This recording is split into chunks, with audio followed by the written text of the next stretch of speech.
You're listening to PJ and Friends on PJandFriends.com, Orlando, Florida. PJ and Friends is proud to present another edition of their Spotlight interview series. And now, welcome your host, PJ. All right, ladies and gentlemen, we're on the air live by request. Mr. Richard Paul, is on the set in an undisclosed secret location. He had to get security clearance to be there, you know. So how are things going for you?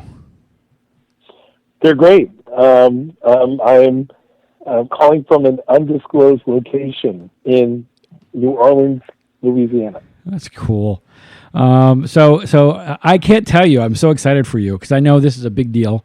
I know it's it's been a lot of hurry up and wait, right? Yeah. It's been pretty cool so far. For people who don't know what we're talking about, I'm going to be filming a movie from an undisclosed location in New Orleans, Louisiana. Well, that's cool. And you had to get like the location is a secure location, so you've had to get like security clearance and people have to, know all about you and investigate your past, talk to your neighbors, find out what kind of dog you had. This is a pretty severe thing, wasn't it? Actually, it's not as undisclosed as it might be. If anyone were to visit the Facebook page, they would see exactly where I am, Right. and they would know exactly what I'm doing. So you're shooting a movie. You're part of a movie, correct? A movie project, and is it NASA that you're at? Someplace, one of NASA's facility? Yeah. Right now I'm shooting a movie called Geostorm. Mm-hmm. It's written by Dean Devlin and produced by Dutch Boy Productions. Dean Devlin wrote Independence Day and Stargate and The Patriot, and this is his newest project. It's starring Gerard Butler and Ed Harris and Andy Garcia, amongst others. And we are at McCoud NASA's McCoud Assembly Facility, where they build rockets and whatnot in New Orleans, Louisiana, an undisclosed location. Right. We're not going to tell anybody that you're in New Orleans, Louisiana, at a processing facility for jets and rockets and things like that. So don't ask him. He can't tell you where he's at. Don't ask me what I'm doing. Right. Geostorm. Right. Movie starring. Yeah, we don't want to upset North Korea. They might boycott your movie, and then you go direct to video, make millions and millions of dollars. We don't want to do that. That thought just made my head explode. Oh, really? That's not good. So, like Kim's head. Did you see the movie, by the way? Did you see the interview? I haven't seen the movie. It was my bad. girlfriend and his son did. It was bad. Yeah, was it? It was bad. They sort of liked it. Well, I mean, I gave the money simply because I felt, you know what, I didn't like all the stuff that the threat to the freedom of speech and all that stuff, and I thought it was a really dumb reason to do the things to the studio. So I did it mainly to be supportive. But since I paid the money, I wanted to watch it. I'm like, oh my God, it was every cliche possible, and it wasn't horrible. But I would have already waited for it to come out on pay-per-view or on HBO before I would have slapped down money for it. So all they did was make you spend money you probably otherwise wouldn't have. But, they have said since then, though, that they thought that it wasn't even North Korea, that it might have been an inside job, either disgruntled employees or something. So I'm not sure what the facts are at this point, but the question is whether or not it was even North Korea to begin with.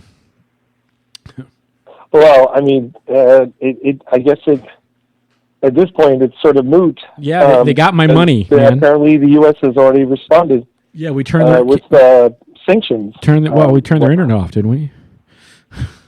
That was the accusation that North Korea is claiming, but I know for sure that there were sanctions that were imposed on them, cited for the reason of their attack on Sony.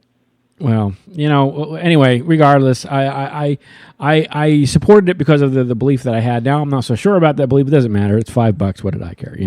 But yeah, it probably got more airplay than it would have gotten had that not happened. So, Oh yeah. Anyway, so so how long are you gone for? How long are you there for? I'll be in New Orleans for about 3 weeks. 3 weeks. That's kind of cool. Yeah. All expenses paid? Yeah. Generally, this is a full budget SAG movie, and so they usually take care of your lodging and cost of transportation and food. Do you have a trailer? Huh? Do you have your own trailer? Yes, on set. Yes. Does it have your name on the door? They have the character's name. You got to take pictures of this stuff. You got to. I do, but I have a very cheap phone, so I'll try to take the best pictures. Do you have an iPad? I don't have an iPad. Do you have a sketch artist? No, I'm just kidding. I'll call on Thomas Thorne-Specken. He's a great artist in Orlando, and you can look him up at Analog Digital World. Do you have an Etch-a-Sketch? Yes. Oh man, I would not do that any justice. I wouldn't either. It's just better if I just described what the trailer would look like rather than looking at my Etch-a-Sketch. Well, first, I'm You'll be shaking. You'll want to shake the Etch-a-Sketch clear once you see one of my pictures. Well, hey, they did wonders in Toy Story with it, so apparently things can be drawn. Oh yeah. So, I've been doing a series of interviews the last couple of days, and we've got actually people lined up at the door. Now people are knocking on my door, which is great to do interviews. And, we were a couple of people we talked about the Tampa Improv Festival and your one-man show. Now, is that particular show, something you do? Obviously improv, so it's a different, whatever the suggestions are, that it flavors what you do. But is that format something you do as your one-man show, or are there different formats that you use? Yeah. What was interesting about that show is that I had prepared for about a month and a half with different, approaches to an improvised solo set. I had different ideas for different formats and different ways of storytelling. And then when I got on the stage, as soon as I got on the stage and the lights hit my face, I totally forgot my game plan. It was all gone. It just vaporized. So I just sort of went intuitively and greeted the audience, and then said who I was, and then I just asked for a title for the improvisation, and I had about 25 minutes to improvise a solo set, and then from there I just started feeling my way through it. So I was really I'm sure that a lot of the preparation was there somewhere, much like how you practice martial arts, and you practice the same exercises to learn at some point that when you're present and you're in the experience, that even with all your training, at some point instinct will happen, and that's sort of what happened on stage. Well, and I was there, and having taken classes with you, and also shared the stage a couple times with you, and just played in Monday night workshops and all the things that we do. You're an excellent teacher, and what was great is one of the common things that an improviser does, especially young improvisers, young actors, improvisers. They're quick, they're fast. They feel they're in a hurry to try to get to where they need to be, because I guess when you're an audience member, it seems like it happens so fast that when you're on stage, you're thinking, okay, I got to, you're in a rush. And one of the things that you teach on a regular basis, and actually you're not the only one, is echoed through any of the classes that you take, is to take your time on stage as best you can with the time you're given, to give your character time, to not feel rushed to. And what was wonderful about what you did was you had a number of characters up there. I want to say it was 5. And as you went between, you introduced each of these characters. You gave it a couple of seconds, 10 or 15, 20 seconds, for you to get the flavor of that person, to get the attitude, the what they were about, what they were going through, and between the facial expressions and the body language and the way they position themselves on stage, which is also something you've taught, is sometimes just something as a position on stage can affect your scene. It was. I love this stuff when I watch it practice. There are so many people that don't practice what they preach, but this was so wonderful to watch that. Yeah, it was almost like voguing. You went up there, you first character you introduced, second character you introduced, third character you introduced. You gave it their time, and by the time you came around, we knew individually who these people were, and that was so wonderful. I can't tell you how happy I was to see that. I like that expression, voguing. I guess after the show, upon reflection, I called it, just like character, like snapshots of the character. Sort of like you see the picture, and then you hear the soundbite from the character, and you look at that picture just one more time, kind of linger on it. To kind of sort of, as you said, get the essence of those characters. It's funny, you mentioned new improvisers in speed, and not, maybe, I guess that implies not slowing down. I think that comes from that area of fear. That if I'm not doing something and we're not constantly generating something in front of the audience, they're going to get bored, and I won't find the approval that I need. I'm going to fail, and so a lot of young improvisers constantly generate lots of information, and in thinking that, hey, this is the way to avoid being in a dangerous spot where the audience is not enjoying this.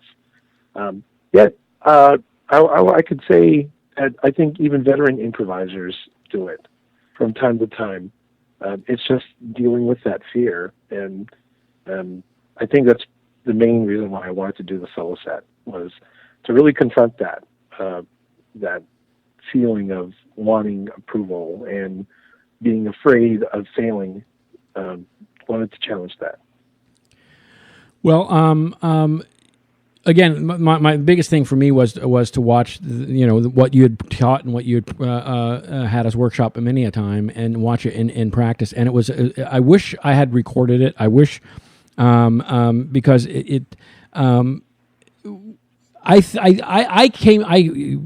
was one of the very first classes I took, one of the very first. Go ahead. You need to draw an etch-a-sketch of it. I do. I need to draw a picture of an Etch-a-Sketch, and then I need to use the Etch-a-Sketch to draw the picture. So, you're bad. You're bad. So okay. Wait. Okay. Let's change gears real quick. Right physically now, what are you do? Are you on set? Are you waiting? Are you what? Actually, right now I'm in my hotel room, and the next couple of days, I'll be filming, but obviously, it's all when they need me, when they're at the demands of the schedule, the filming schedule. So chances are, in the next couple of days, I'll be on set quite a bit. But as for today's sort of allotted as a rest or an off day for me. What I'm doing is, I'm glad that you're you're there and all that, and I hope. Is it a nice hotel? Are they taking care of you, or do we need to talk to somebody about that? Do you need people? I could be one of your people. You can say you can talk to my people, and I will be your people. I don't need people. I don't need anyone. What? I don't need people or assistants. How selfish are you? I want to be people. You have to stand in line. Right now, my eldest sister is at the front of the line, demanding that she's my manager, and she wants to take. And she wants me to introduce her to a rich producer or Gerard Butler. This could easily become a Murder, She Wrote. I'm telling you that right now. Well, I'm not there. I'm just lucky. That's all I am. I'm just lucky to be a part of the process, and I am not the celebrity or the star in any way. But I hope that the performance is pretty good, and the movie. Oh man, they are just putting a lot of money into this movie. Well, that's good. We're talking in the millions. Well, so you're making millions. I love it. Can I borrow $5? I'm not making millions. Come on, you at least by the time this is over, you should be at least able to afford an iPad with a camera. Oh, if I go to Rent-A-Center and I go on the 6-month plan, I think anyone could afford an iPad with a camera. Well, I don't know.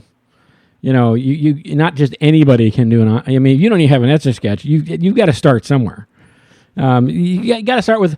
Well, back in the day, it was an abacus, and that didn't even draw anything. They just counted numbers. And now, it was Etch-a-Sketch, and then it was.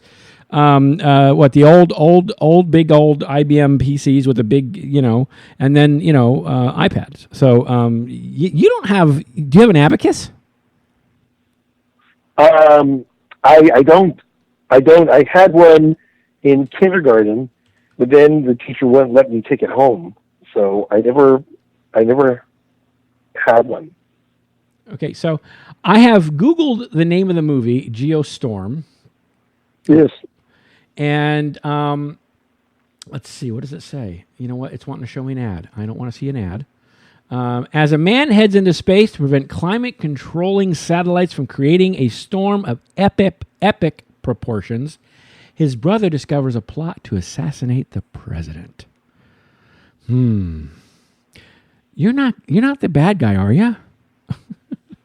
Oh no. At this point, this is where I will be epically vague, as I would like to kind of keep the role and the story as much as surprise as possible. Okay, so let's talk around it then. Will there actually be a Richard Paul action figure? That I can't confirm nor deny. Will there be a Richard Paul lunchbox? That I could easily make by, transferring my picture to some sticker templates. Okay, so and then putting it over the Dukes of Hazzard lunchbox that is probably at Goodwill or at some flea market. Okay, let's make it even simpler. Will there be a chance for someone to take Richard Paul to lunch? There's always a chance to take Richard Paul for lunch if you're paying for Richard Paul. Right. And therefore, you need people. Because then they need to call your people. That's why you need another person so they can pay for you. Well, no, you need people to set those meetings for you. I mean, you know what? You're probably missing all these opportunities because you have nobody fielding these offers for you. You could wind up at a soup kitchen or something for lunch, and have to pay. Right. I do soup kitchens charge. It might be a sliding fee. They might do a credit check and see how much you're worth. And then, you don't have an abacus, so you clearly qualify. Oh, you're right. If I show up with just an abacus in my hand. It's sad when the average homeless person has an abacus and you don't. Better yet, they have iPads. They went to Rent-A-Center. They have an iPad. This is all I have, I had to sell the shirt off my back. So, have you met anybody interesting? Have you do you get to mingle with the other people, or does it like get out of the way until it's your turn? I only briefly met the rest of the cast yesterday, and including Gerard Butler, and everyone was really nice, and he was extremely down to earth. He was really cool, actually. Glad I ran into him. What you didn't hurt him, did you? You ran into him? No. I wouldn't hurt a guy like that. He is actually really down to earth. In all seriousness, he is very cool and very approachable too. Anybody can talk to him. Oh, I'm sorry, I'm getting emails. I'm sorry. SAK is at SAK Comedy Lab, bringing you back to the real world. Apparently, next week they're getting ready to change out the mixer in the tech booth. Okay, so there's been emails going back and forth about the changeover, and apparently they're also adding another couple of Guerrilla theaters. I think on Thursday nights, and so there's been this email going, and for whatever reason, my phone, this one email from my car, decided that I needed to see, and normally I have to hit a button, but this time it just popped up. Clearly, my car needs attention right now. Anyway, I apologize for the distraction. What I'm trying to do is this was an impromptu conversation here, and what I'm trying to do is I've gone to the post-dinner conversation page, and the service I use here is basically Skype that allows me to take calls, and I pay for it so that I can actually have conference calls. I've never done that because I don't know the dynamics, don't know if it affects the quality of the call for you. I don't know how that, if I get a jerk on the line, how do I remove them if need be or silence them? I've tested it, but I have never actually done it in practice. So what I've done is I've asked people to call in. I don't know if they will or not because we didn't have a whole lot of time to let people know. But we'll see if someone will call in, and we'll see how taking calls while someone's on the line works, if they cooperate. But of course, they won't cooperate because they don't have abacuses. So, So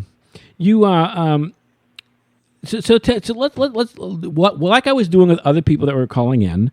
Where did you get your start in theater? You were born and raised in Guyana, right? No. Why do I think Guyana?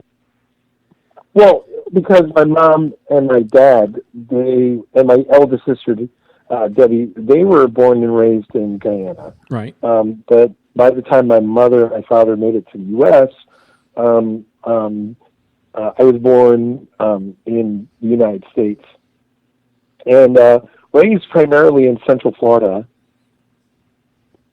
Okay. And what have you always been interested in acting? What was your first? Was this always your performance in acting? Was that your what got you started? What inspired you to become an actor or pursue acting? Well, that's a question with an ongoing answer. Okay. And that means that there were just things that happened in my early, teen years that led me there. I dated a girl in my summer of 8th grade, going into high school. I dated a girl who was into TV and film and commercial acting, and I got to go on a couple of auditions with her, and just to kind of see the process, and that always made me curious. But I was so intimidated by the whole idea of TV and film. At the same time, there was a couple of opportunities. I got to be in like student-produced musicals. And then I actually joined a clown troupe and went around and did walk-arounds at hospitals and worked parades. And so there were a lot of different things. But I think what led me to improvisation, specifically, I was working, I shouldn't say working, I was volunteering with an peer-to-peer theatrical troupe that was sponsored by the Center for Drug-Free Living in collaboration with the Orange County school system. So we're doing these, peer shows, dealing with issues that teenagers deal with, drug abuse and maybe issues within the family and stuff like that. But we would spend a lot of our workshop time doing improv games and then improvising scenes and then refining those scenes to sketches that then we would perform. And by the time I became a senior in high school, I volunteered 1,000 hours for this group. And as a thank you, they gave me a scholarship to attend classes at SAK Comedy Lab, in which case I was then introduced to the world of comedic improvisation and was just fell in love with it. And so, but was there any one individual? I mean, was there ever a play or a movie or something like that sparked that interest, or?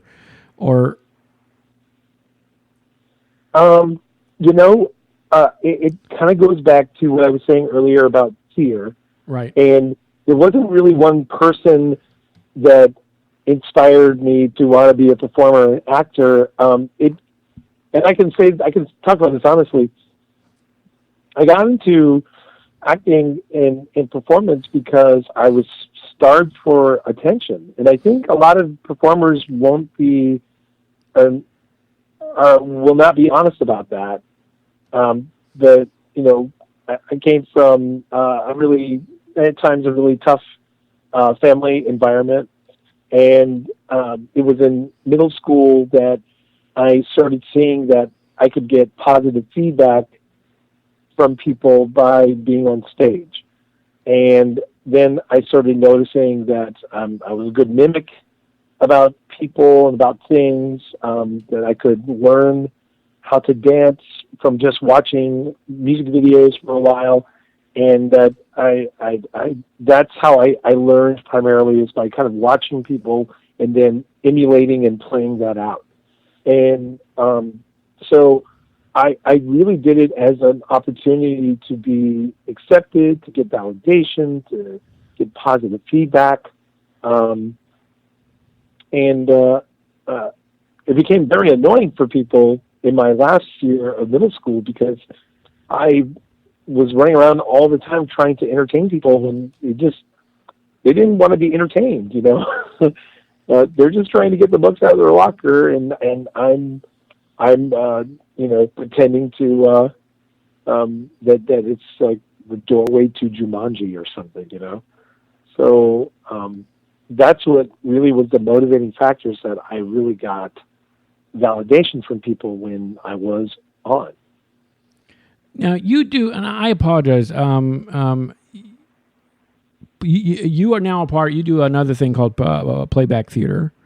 Yes. And you have a troupe, but you guys do things locally with different agencies and stuff like that. I came out and workshopped a couple times with you. I wasn't in a healthy place in my world for anything like that at the moment. But how is that? Is that still going? Is that still happening?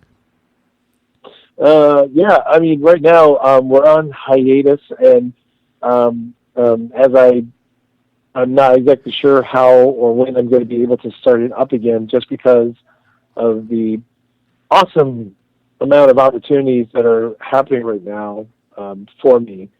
I'm hoping to, I'm wanting to, but as these different career building opportunities keep coming my way, I'm finding it harder and harder to navigate my time. So I do hope that I'll be able to bring it back. One more reason for you to need on a regular basis. One more reason for you to need people. I'm telling you, you can't navigate your time. I mean, have someone navigate your time for you. Someone that will free up your time. You can do the things you need to do. You can worry about just being the artist. They should just take care of you. I think you need to be taken care of. I'm ready to come out there just at a moment's notice. Maybe that's what you're right. Maybe I need people. You do. You need lots of people. All right. So, you how long have you been at SAK? You've been there through what? Were you way back on Church Street? Yes. I started taking classes with SAK at the first of the year of '95, and then and continued from there. Then started performing in 1996 at SAK, and then by '98 was doing both student shows and the professional ensemble shows. And by '99, I started getting into the mix of some teaching here or there, and then really started teaching more regularly throughout like 2002, 2003.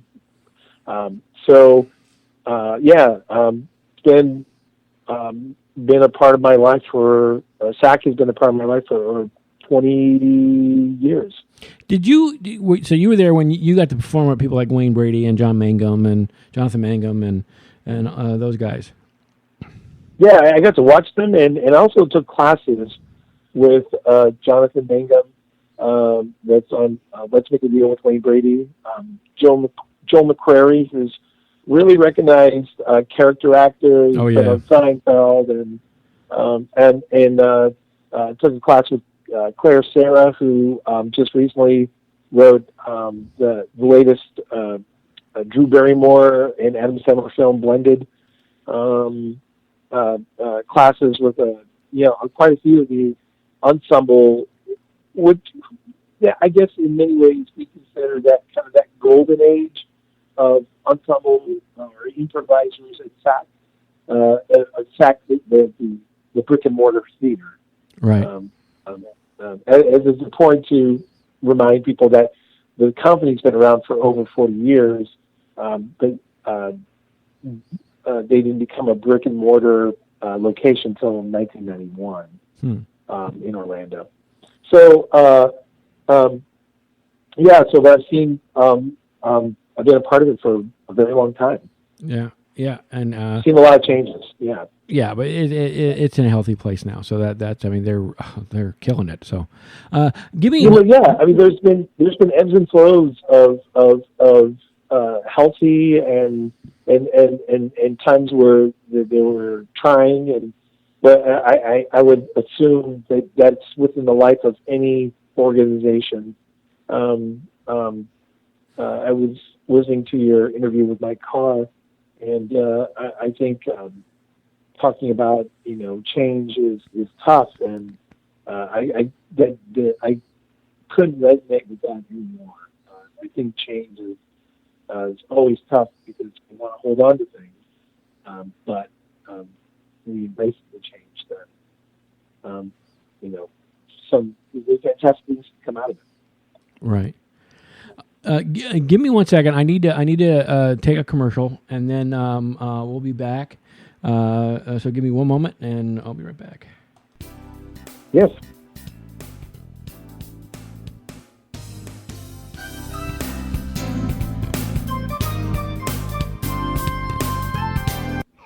You're listening to PJ and Friends on pjandfriends.com. Orlando, Florida. Have you ever wanted to ride in a hot air balloon? Well, you can with Orlando Balloon Rides. It's an adventure of a lifetime. Take a ride in a hot air balloon. You will fly with the winds on a truly amazing journey. Explore Florida from the orange groves to the theme parks and more. See it all from a whole new vantage point. Experience total excitement from start to finish. You will ascend above the treetops to several thousand feet. This is an experience of a lifetime. Visit OrlandoBalloonRides.com for more information. That's OrlandoBalloonRides.com. Zoom Air Adventure Park Orlando, ziplining at its best. A Zoom Air Adventure is a great outing for families, friends, or coworkers. This entertaining self-propelled attraction gives both nature lovers and challenge seekers the opportunity to enjoy the thrill of adventure. Feel your adrenaline pump as you conquer abundant treetop challenges, including exhilarating rides on our zipline. Visit zoomair.us for more information. That's zoomair.us.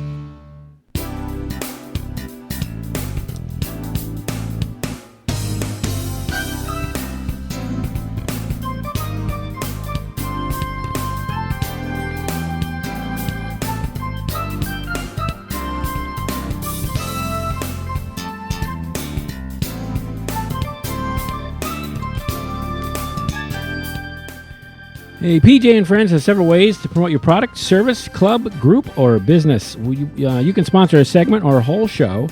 Advertising packages start at are affordable. We can even barter in exchange for goods and services. We can get you heard with live reads, which this is because it's live, and I just made a mistake with the script. 30 and 60-second commercials. We can do shows on location, provided you're local or willing to provide me a trailer like they're doing for Richard Paul.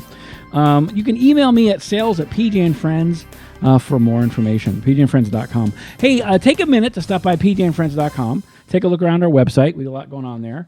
And if you would, there's a link there to like us on Facebook. That's important because that's, while we like the website and all that, it is just so much easier to communicate with you through Facebook.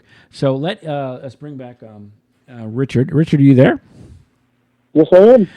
Just to give you a heads up, we are every once in a while your cell phone goes garbled. So if need be, if this gets weird, what I can do is I'll text you through Facebook. You can give me the hotel phone number. We can call you on the hotel phone. But right now it's fine. But if it goes out or if we lose you, just call back and we'll figure it out. Okay. Okay. All right. So okay. Has SAK Comedy been your main? I know you're part of. Oh, good Lord! What's the other troupe that you guys did with? I can't think of. Oh it. yeah, well, there's been a number of different groups that I've played with over the years. A group that made just a major impact for me, not just professionally but personally. A group called Offside. Right. Comprising of members of our SAK ensemble. There's that group, and there's another group I used to play with many years ago called Second Base. And then just taking lots of workshops with other improvisers from around the world. Even got this one time I took a really cool, well, actually it wasn't even a workshop, it was a rehearsal. But I got to be part of this 6-hour rehearsal with a group from Japan, and it was amazing. So wait, it was. Did they speak English? That was the thing. They were here for an improv festival that we had many years ago at SAK, and they had just attended one improv festival in Austin, Texas at the time. It was a pretty large industry-driven festival. And three of the four members are Japanese. One member was American. But in terms of doing a full improv show from start to finish for those three Japanese players, they had only done it a couple of times at this improv festival in Austin, and then with us at Orlando. So it was really neat to see people trying to get over the language barrier and still improvise and create scenes that were mesmerizing to watch. So yeah, and that's kind of cool. If I remember correctly, Charles Fryerman did a tour like in Europe, where he was like in Germany and I think England and so forth, and so there were some cultural changes and things there, exchanges with the things he was taught. I remember when I was in level 1 and we talked about how he got involved, because he's this meek, mild guy, but he kicks ass on stage. He's just awesome. He comes up with some awesome stuff. But if you met him and you didn't know that he did this, you would be thinking, okay. But so it's interesting that you have met people from other countries. While a language might be an issue, you were still able to gain some benefit and knowledge from what they were doing. I think that's a great thing that you were able to do. Oh yeah. Well, it was all because of SAK.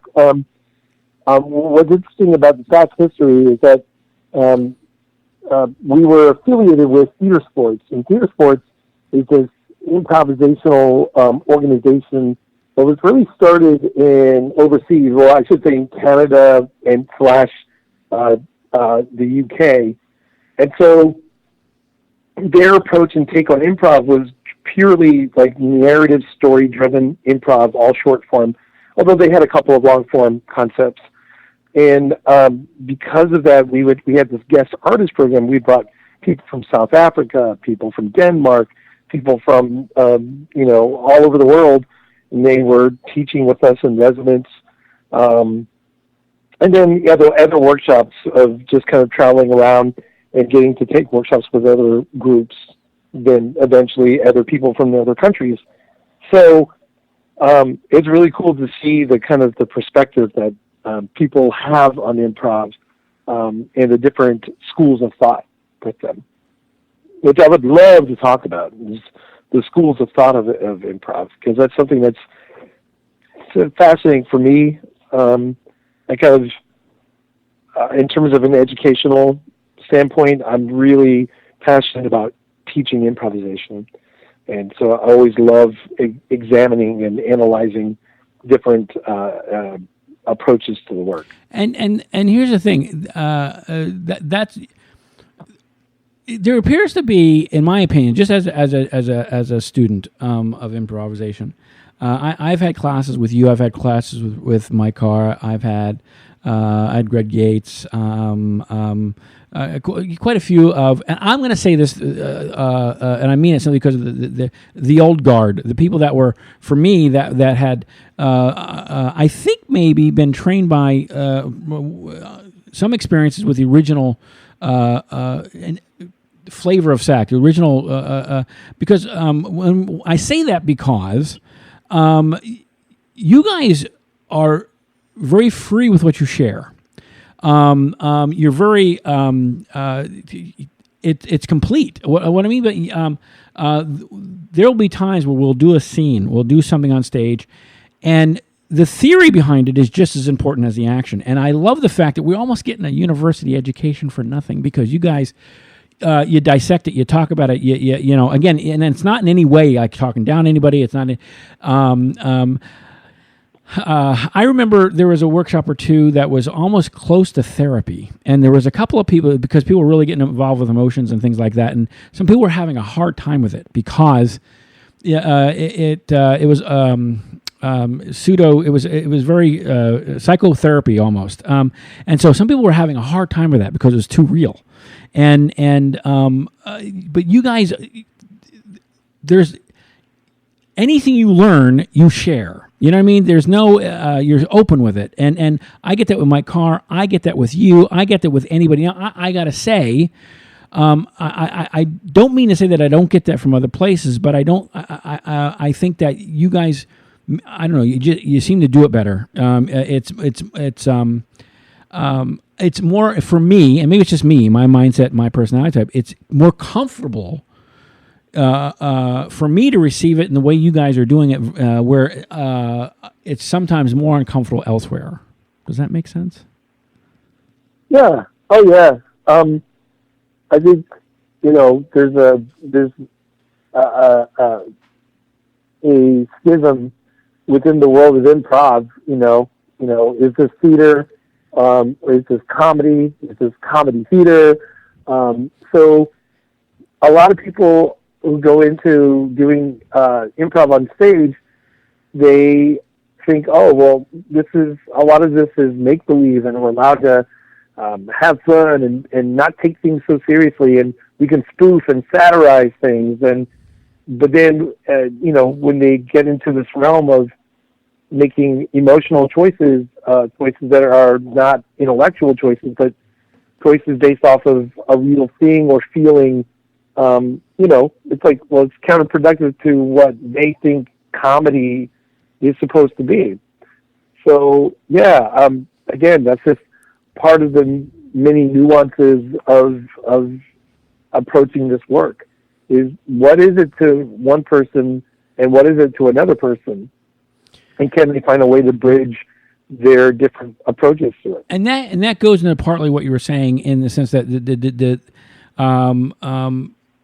you're workshopping with people from Japan. There clearly is a little bit of a language issue, if not a major language issue. And it's interesting. Example, it's kind of like handwriting. Our alphabet is alphabets, but the Japanese and the Oriental script is almost artwork. So you got to figure that perception change, that concept, that idea, that mindset has got to bring a different approach, approach to how they visualize their scenes, how they verbalize their scenes. What would you say the cultural difference was? I mean, what did you learn from? What did you take away from? What did you add to your repertoire after having been spending time with like the people from Japan? Wow, excellent question. Boy, I learned so much, but the one thing that I specifically carried away from that experience with that group was that emotions are completely universal, and there's no way to misunderstand. When someone is clearly conveying how they feel, they're expressing what their internal condition is, or how they honestly feel about something.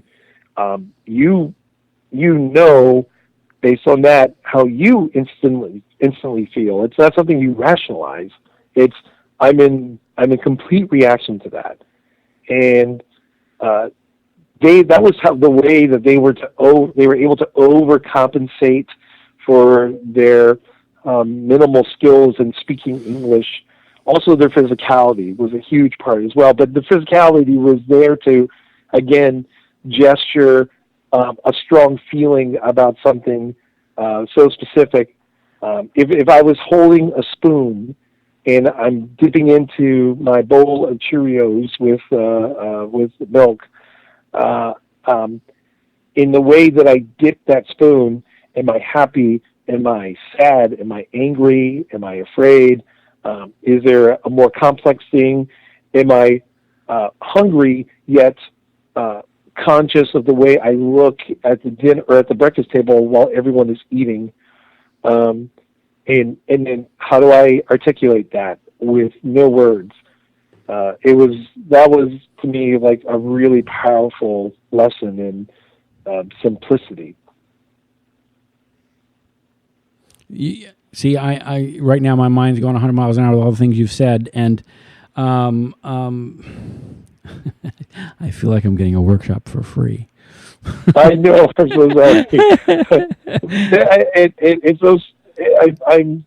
I'm so fascinated by this because it makes, I think a lot of it helps me understand me better.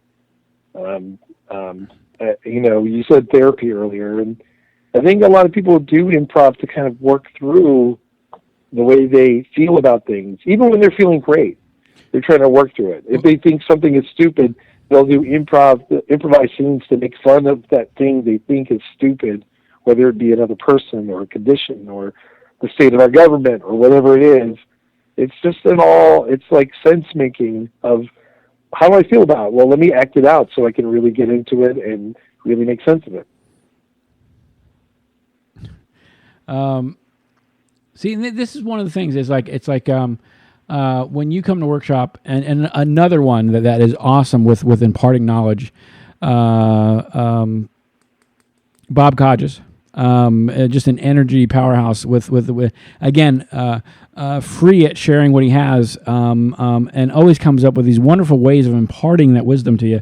All these wonderful little tricks and work and warm ups and stuff to help you understand it. And what I love is when you're sitting with somebody, and there have been times like I've been in a workshop of yours, or I've been in a workshop of his, or even my cars, and there's somebody that the light comes on. They were struggling with something for a while, and whatever the conclusion they needed, whatever path they needed, they couldn't see.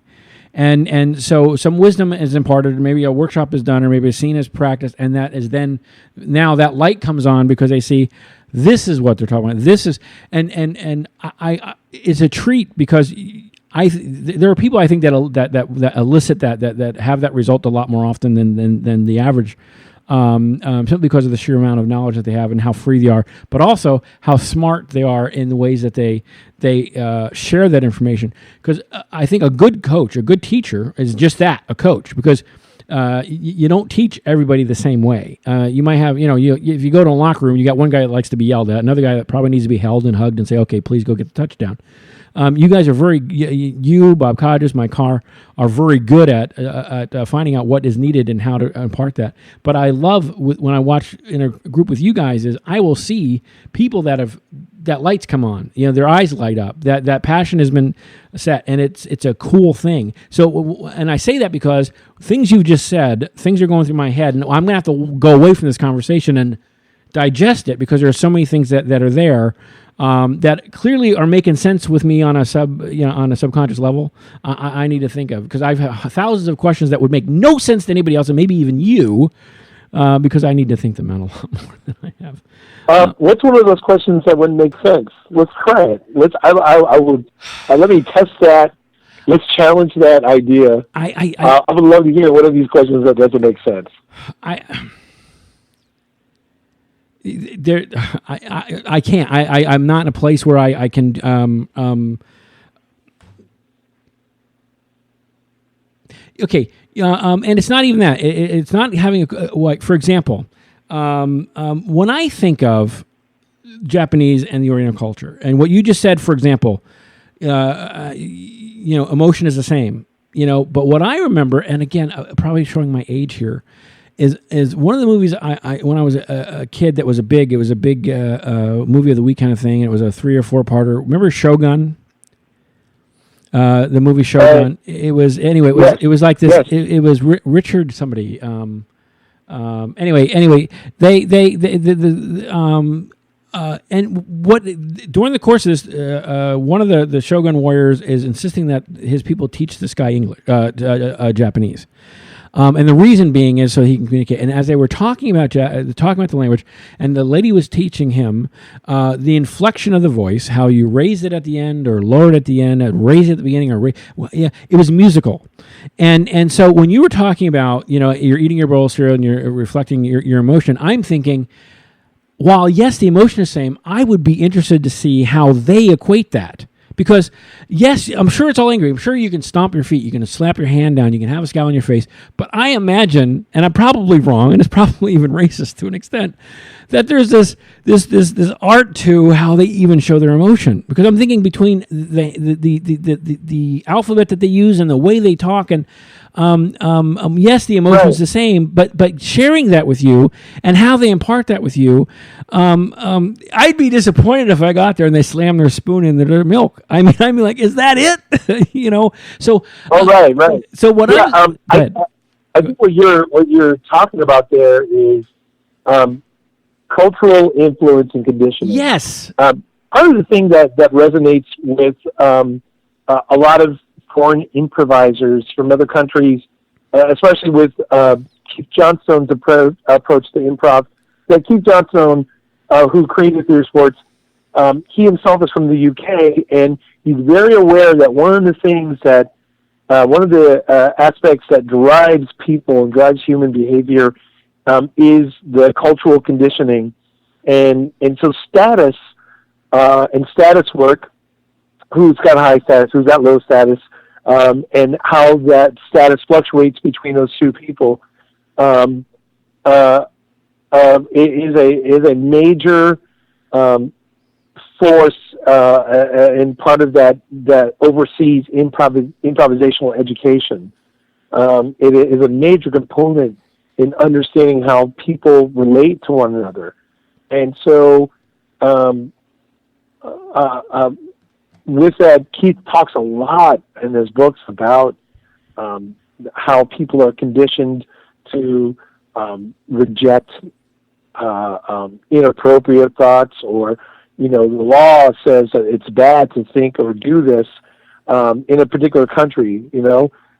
Like in North Korea, you're not allowed to express yourself or express blowing up Kim Jong-un's head. Well, we can't. Well, here's the thing. Okay, I hear what you're saying, but I just want to say one thing.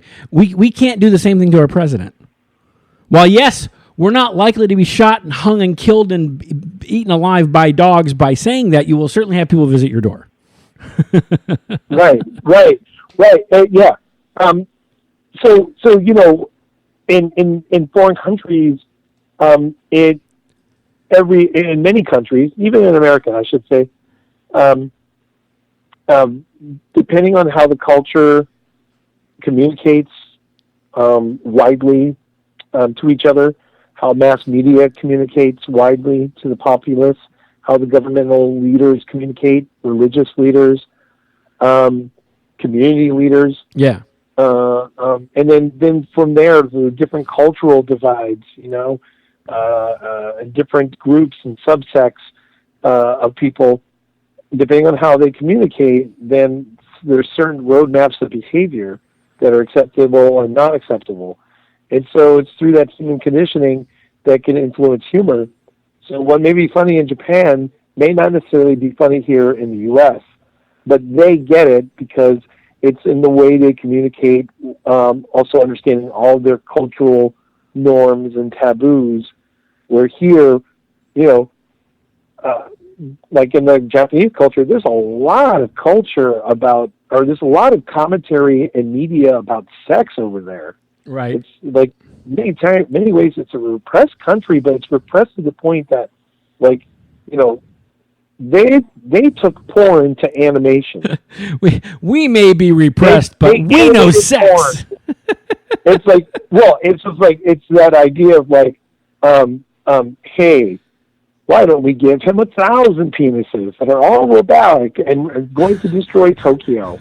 They're taking it to the extreme. So the one thing is the thing, but it's driven by a very repressed society, plus a society that was greatly affected by the nuclear bomb, and it changed the way they looked at things. It changed the way they were impressed by the power and the strength of this technology.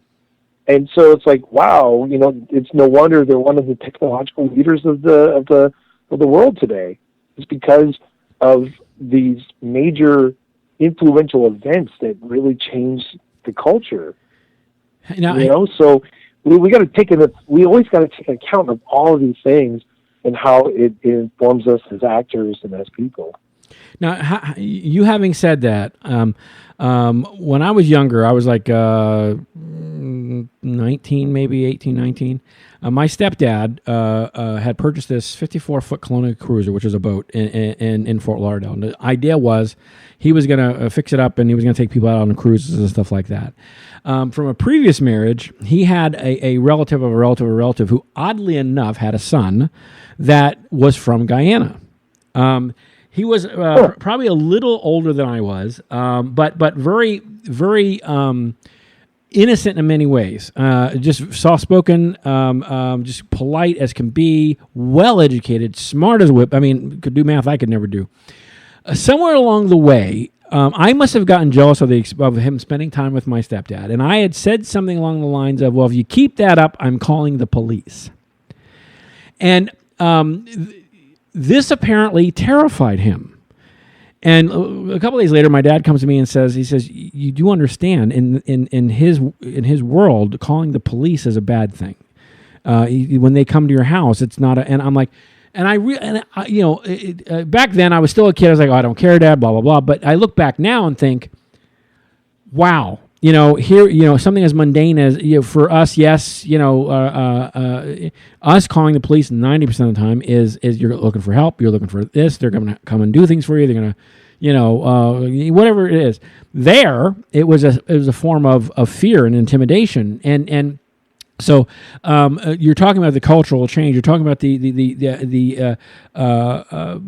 the different life experiences that are so in different cultures and different regions of the world. That one thing, for example, for me, and I saw it. I mean, I was like, of course, I was a kid. I didn't appreciate what I saw, and I probably said something else stupid. But the one thing I remember the look on his face. I remember the terror in his eyes, and I was surprised at how, oh wow, this is a good weapon. Okay, and later on when my dad told me about this, and of course, again, I didn't appreciate it until years later. So when you talk about stuff like this, when you talk about the culture, when you talk about the way they share their emotions, the way they articulate a bad word. I guess share is the best thing I can come up with. Through body, through posture, through their facial expressions, through their for us and I think the thing with America is, I think the average person isn't in touch with their emotions. So where they say they're happy, they're angry. When they say they're angry, they're happy. And because of that, it gets confused, and which leads to some confusion on stage many times because people assume they know how they feel, and I don't think they do. Hence why therapy, I think, is important for many people. But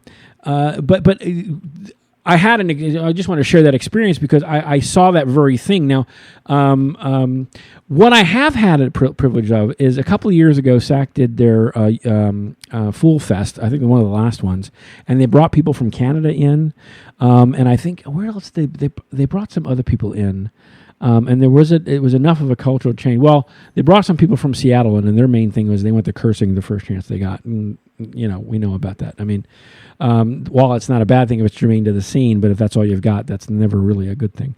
But there were some cultural changes. I could tell that there were what they brought. It was the influences that they were bringing to their scenes, to the suggestions that they got, and how they went about incorporating those suggestions. You could see the culture. You could see their life experiences, which would have been different, had come manifested in the scenes that they did, and I've been workshopping with post-dinner conversation, and I said the same thing to David Christopher a couple of days ago. Was one thing about they're very young, and so their first thought, while you're talking about Japan and everything was sexual, we're talking college kids. That's just as bad. Every scene was sex, drugs. It was very, very funny, but the mindset is nothing but sex. They were very good, fearless in what they were doing. I mean, I went into a song. It just seemed right, and I started singing, and I didn't expect any backup because they had been trained that, and I'm not very good at it, but I was braver than normal, and without missing a beat, they were there. So, I'm kind of getting off track here, but seeing the changes, seeing the culture, seeing the different things, and actually having an experience with that, we could talk about this forever. How much time do you have? No. I get what you're saying. I think you hit it on the head there when you said life experiences, right? I mean that's the most simple. That's the best simplification of any two improvisers, improviser A and improviser B, no matter who they are, what sex we assign them, their religious background, whatever it is, we can, obviously there's a thousand, if not 20,000 different combinations of what qualities we can give to improviser A and B. It's their personal life experience, or their personal experiences, and the personal experiences that are then shared with the common or the communal experience within a country or within an area and within media that really can shape and affect the way we improvise scenes together. Something that I think that you said also that was really interesting, I just wanted to piggyback on. I don't think that people in America don't know how to express their feelings.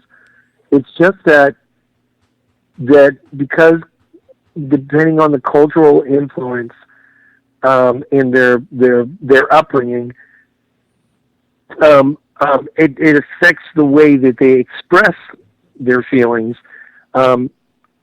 Being someone who's West Indian in culture, but also living in that world of being a first-generation American, having gone to schools that were very mixed, lived in neighborhoods that were very mixed.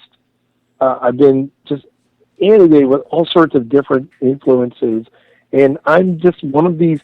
For some reason, Indians are given permission to walk amongst any culture and be all right, like be accepted, because either we're going to treat you medically, or we're going to sell you a Slim Jim, or we offer something. I don't know, a source of humor in the way we talk, but for some reason we're accepted, and it has given me the extreme privilege to walk amongst many different people. Case in point, some of my best friends growing up were straight up Florida rednecks. Dad built his Harley Davidsons in the garages. He would order the parts, and he would build them from scratch. I remember my friends, whenever their mom would call them home for dinner, she'd get on a megaphone. she'd sound the alarm from the megaphone, and there's John and Bobby Howell. Their last names were Howell. They would be running up the street because they had heard that megaphone like 3 blocks away. See, and they'd be running as fast as they could, make it in time for dinner so they wouldn't upset their mom and dad. And yet, they were the most welcoming family. They accepted me. They included me. Yet, their way they communicated, like their father was so very reserved and stoic, and he would just say, Regan. That was the name that most people called me by my middle name. He'd go, Regan, Merry Christmas. You know, and the wish is great, but like other people, like if it was an Indian, family or a Guyanese person, it's like, Regan, Merry Christmas, bye. Come on, come here, But you drink up, bye. It's like, I'm only 11 years old. Drink up, bye. Put some hair in your chest. It's just that is just the expression and the way that these two people. But the sentiment is still there, and the emotion is still felt. It's just the expression of it is so drastically different. And so, what you said, life experience, it really defines the way we think, say, and do. It's a funny thing you talk about the megaphone. I was born in New Jersey, and I was raised in this freehold until I was 7. And I remember my mom didn't need a bullhorn. But however, I could be in the basement of a friend 3 houses down, and at the top of her lungs, it's time for supper, and call my name, and it's funny. When we first moved to Florida, we moved to Clearwater, Dunedin, and it was in a subdivision that wasn't quite finished. They'd started a row of houses, and it had to have been a drive-in theater before they decided to make houses out of it. And the reason I know that is I would walk the different streets there that hadn't been developed yet, and in the fields were a lot of the little speakers that would sit on your window while you waited, listen to the thing. And she would try that there, where she'd call my name and yell, and people would come out and look at her like she was crazy. Because it was just obviously Florida was definitely different than New Jersey, and here this big Italian woman, Irish Italian woman, yelling at the top of her lungs for me to come home, and they looked at her like, and so it didn't happen again. However, she was awesome to have at soccer games because she could out yell anybody. But yeah, she did. She did not need a. Oh God, I hope she's not listening. Yeah.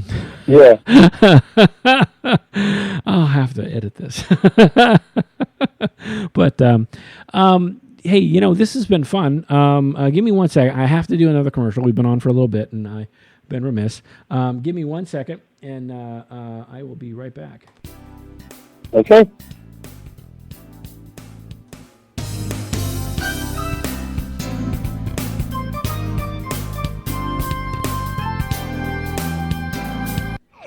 You're listening to PJ and Friends on PJandFriends.com. Orlando, Florida. Zoom Air Adventure Park Orlando, ziplining at its best. A Zoom Air Adventure is a great outing for families, friends, or coworkers. This entertaining self-propelled attraction gives both nature lovers and challenge seekers the opportunity to enjoy the thrill of adventure. Feel your adrenaline pump as you conquer abundant treetop challenges, including exhilarating rides on our zipline. Visit zoomair.us for more information. That's zoomair.us. Have you ever wanted to ride in a hot air balloon? Well, you can with Orlando Balloon Rides. It's an adventure of a lifetime. Take a ride in a hot air balloon. You will fly with the winds on a truly amazing journey. Explore Florida from the orange groves to the theme parks and more. See it all from a whole new vantage point. Experience total excitement from start to finish. You will ascend above the treetops to several thousand feet. This is an experience of a lifetime. Visit OrlandoBalloonRides.com for more information. That's OrlandoBalloonRides.com.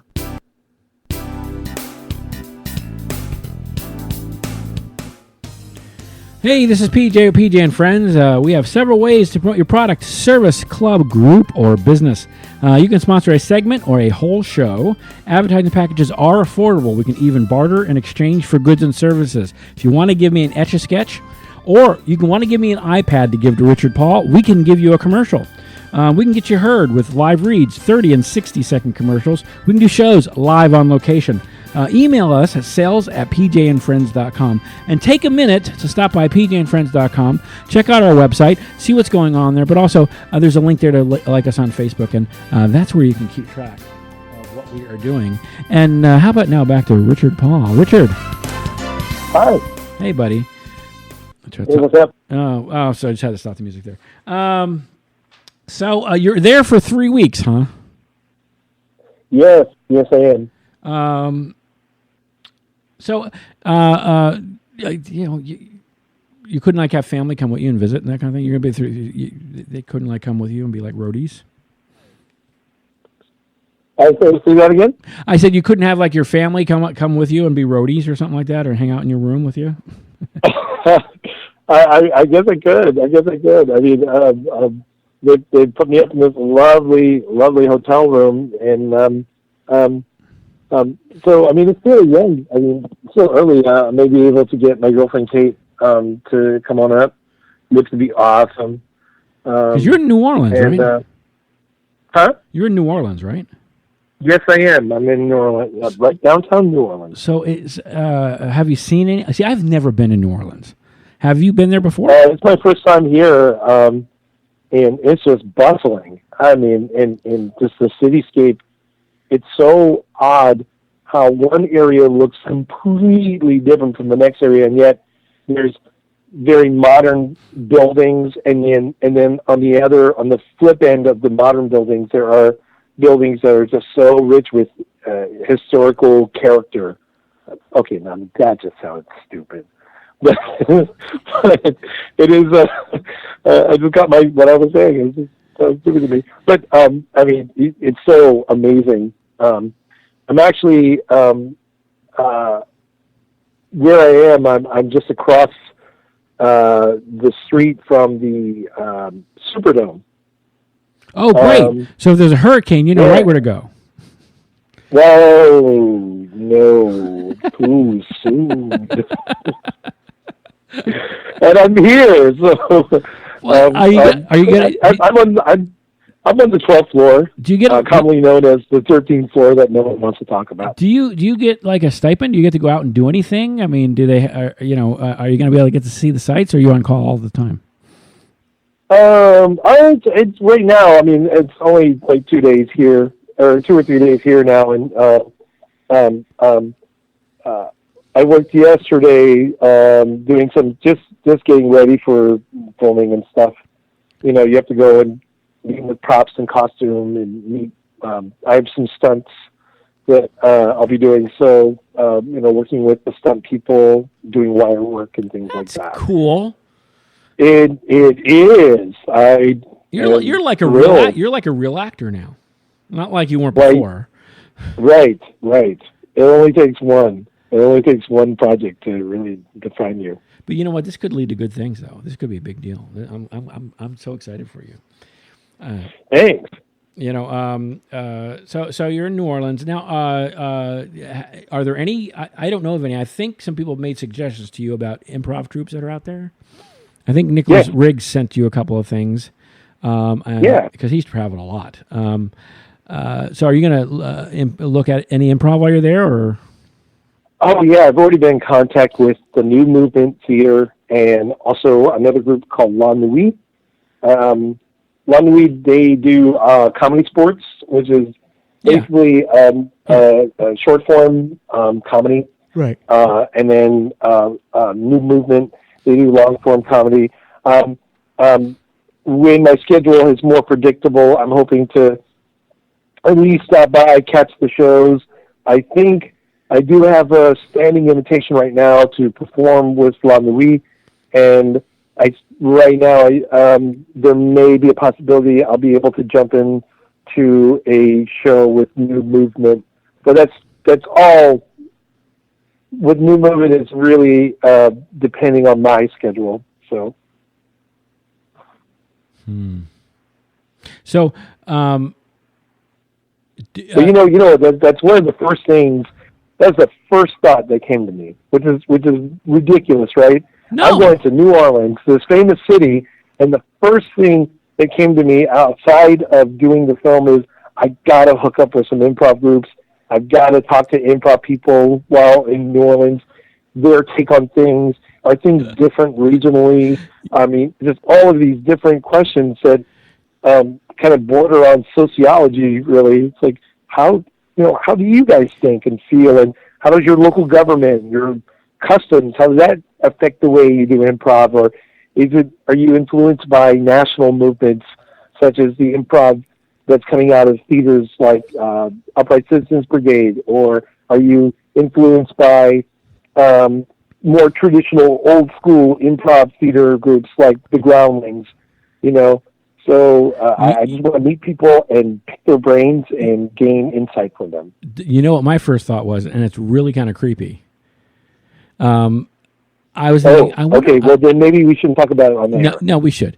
I was thinking, I wonder if we can see the above ground graves from where he's. And because of the water level, they have the above ground cemeteries. And so they have family plots, and what they just keep piling people in there. I think eventually they remove old ones and they reuse them. At least that's what I've heard. So I'm thinking, can he see them from where he's staying? No, I'm looking actually at right now. Technically, I'm looking at the Benson Tower. Clearly, you're not in a good part of town because you should be able to see a cemetery from where you're at. Oh no, I'm in the part of New Orleans where it's like heavy, like huge hotels, and it's all like kind of the business-driven center. So I'm just outside of the French Quarter. I'm like a 15-minute walk away, so I can't see those. I didn't know about those.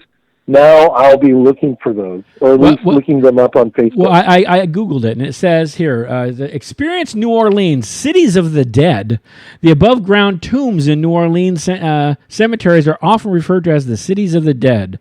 Enter the cemetery gates, and you'll be greeted by rusty decor. Ironwork and blinded by sun-bleached tombs, crosses and statues jutting from tomb surfaces, casting shadows, adding to the sense of mystery. Votive candles line tombs on holidays, reminding you that the dead here, living relatives will still care. Let's see here. What does it say? Let's see. Early settlers in the area struggled with different methods to bury the dead. Burial plots are shallow in New Orleans because of the water table is very high. Dig a few feet down, the graves become soggy and filled with water. The casket will literally float, so they're popping out of the ground. You just can't keep a good person down. The early settlers tried placing stones on top of the coffins to weigh them down and keep them underground. Unfortunately, after a rainstorm, the rising water table would literally pop the airtight coffin out of the ground. To this day, unpredictable flooding still lifts the occasional coffin out of the ground in areas above the water table, generally considered safe from flooding. Another method was to bore holes in the coffins. This method also provided to be unsuitable. Eventually, New Orleans graves were kept above ground, following the Spanish custom of using vaults. So they're apparently, this is a big deal there. They're apparently whole cities of the dead. You need to, apparently you've not been to New Orleans if you have not seen the city of the dead. That's just me talking though. Well, I while I'm here, I've got no excuse. I mean, they're not going anywhere. Well, not as long as they don't get wet. I guess while I'm down, I should stop in and, hey, dead people, hi. You need to take some selfies. Oh yeah, definitely. Taking selfies with the dead people. All right.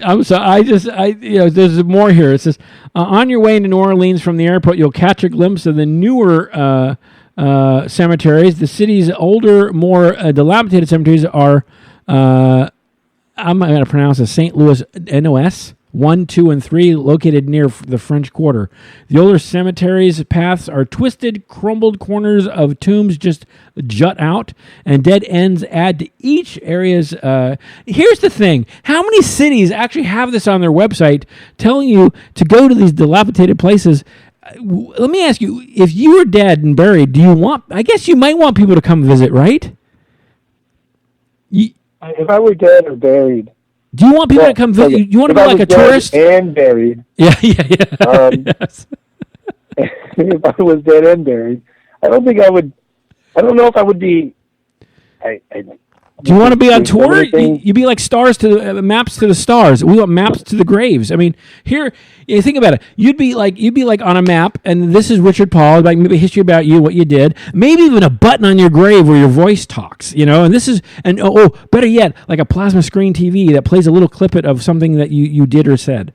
No, you're not amused. Well, if that's the case, then they should rig it where my tomb opens up and an animated, like an animatronic of my body, or the cadaver is made into an animatronic, and then it gives kind of a biography of my life to them. We could send you to a taxidermist first, and then send you to Disney, and they could put the animatronics in you, and you can even raise money. People put money in to get it to work.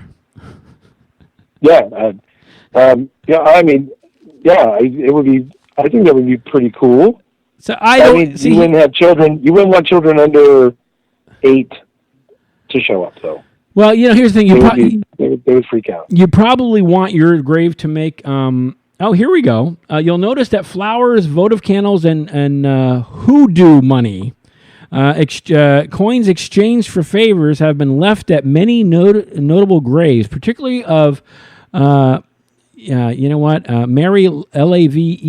Laveau, the notorious voodoo queen of New Orleans. Some say that individuals still practice rituals at her grave. Local lore holds that visitors must turn around 3 times, enter clockwise or counterclockwise, knock 3 times, sung by Tony Orlando tune, and make a wish, perhaps to win the lottery. I keep thinking we're doing something new, but apparently they've already done all this. Yeah, I don't know. I don't know if I want to be on. I'd be afraid people would. I don't want to be desecrated. I want to. Well, I mean, I wouldn't know. I wouldn't. I'm dead. I don't know. I mean, well, I wouldn't know. I guess. I mean. Okay. Here. Let's. You know what I mean? I'm dead. See, now we're going into an entirely existential argument. We are. Are we? Is there an afterlife? And I sure would hate to think that I'm spending my afterlife inside of a coffin. Knowing that someone's urinating on me.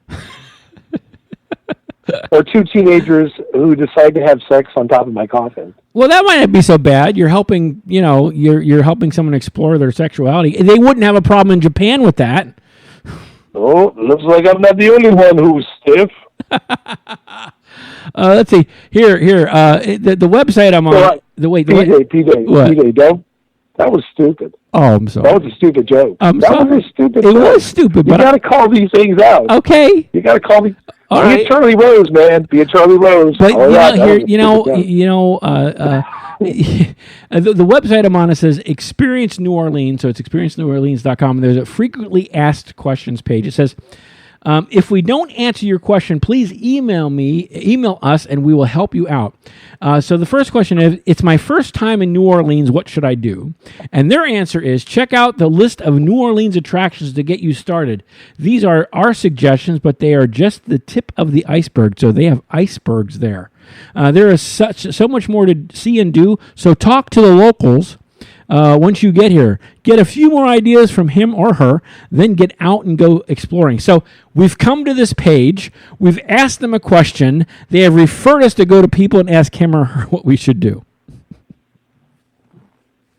Yeah, well, you said people meet people earlier. We do. See, this is backing up what we're saying.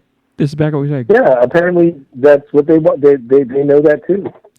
Okay, so people. The next question is what's happening in New Orleans this weekend? Check out our New Orleans calendar. Let's take a look at the New Orleans. If there's like a nude Bayou woman, I'm going to be upset. Okay, let's say January 1st, January 6th. This weekend.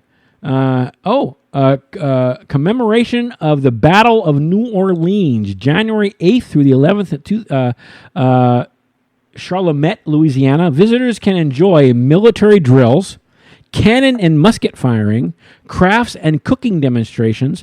Park staffs and volunteers in period clothing, I'm not even going to touch that, will represent American and British soldiers and civilians while explaining their roles in the battle. For additional information, call this number. Well, last night I walked down to the French Quarter from the hotel, and I did get to watch the Joan of Arc parade, celebrating Joan of Arc's 603rd birthday. Is one of the preceding events before the official kickoff of Mardi Gras. And so they had the street bands that you typically see on TV and everything, and it's all there. I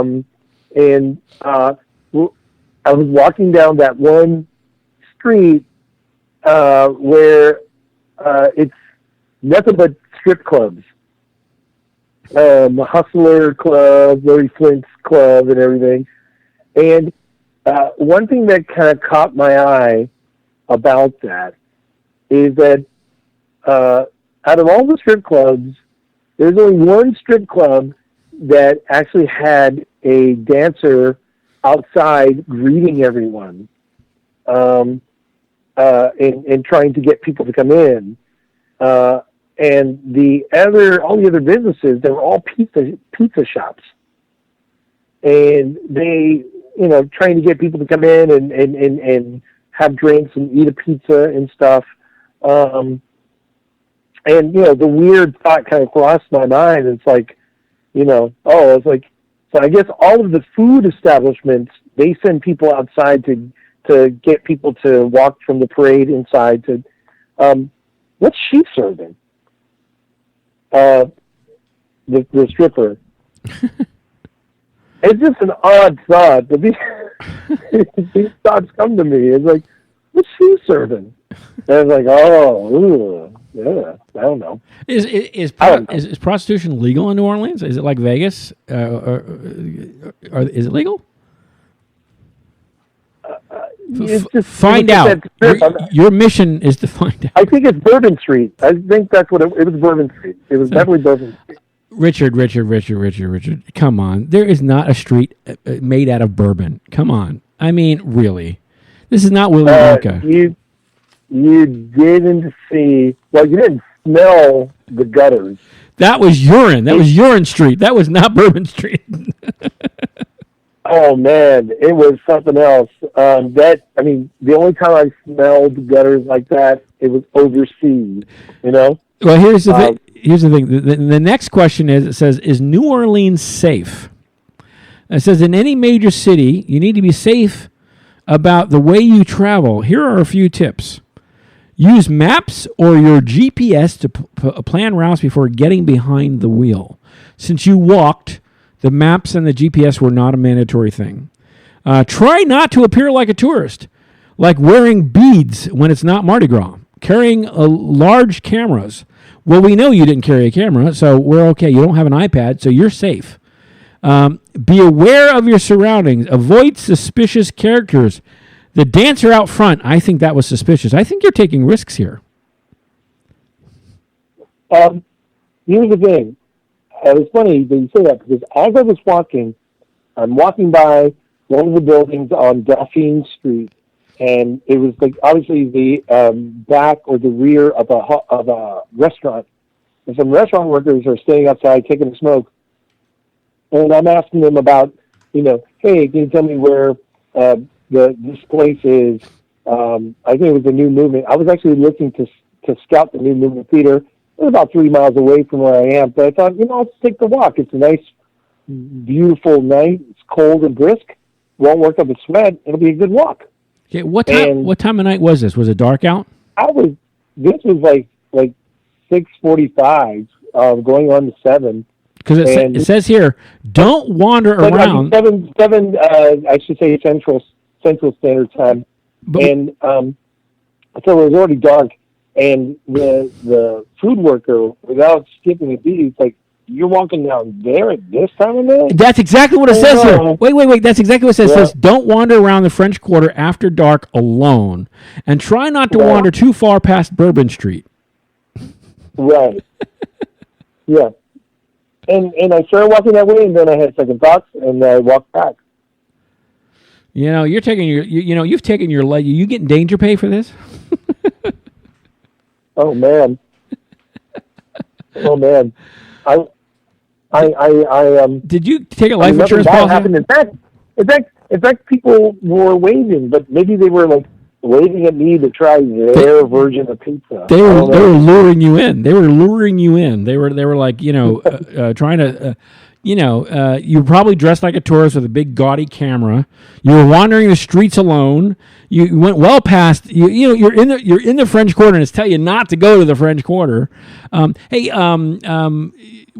So while you're there, are you going to try any of the cuisine there? Is there any food that you wanted to try that's there that you've never tried? Well, obviously, obviously when New Orleans, you're supposed to try beignets, the world famous beignets, and also po' boy sandwiches. What about crawdads? Ew. Oh man, well I've never had crawdad cooked here in New Orleans, but I've had crawdads before. I can't. I know. I know they look like big shrimp, but I know. I guess I'm a wuss. But it's one of those foods where, like, if you go to a lot of Chinese restaurants, you'll notice that when they cook shrimp, they never devein the shrimp. Very few places do. They just take the whole shrimp, they take off the shell, and then in the head, some, not some don't, and they just cook the whole thing.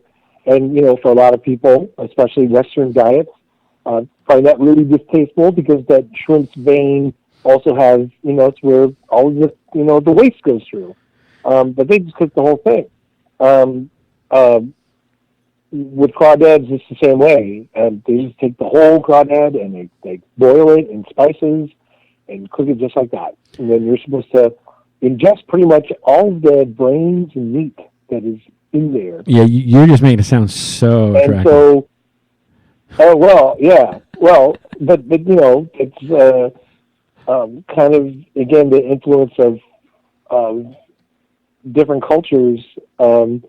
You eat the whole thing. Like in Jamaica, they have a soup called Manish water, and Manish water is basically the brains of a goat that's cooked in the soup.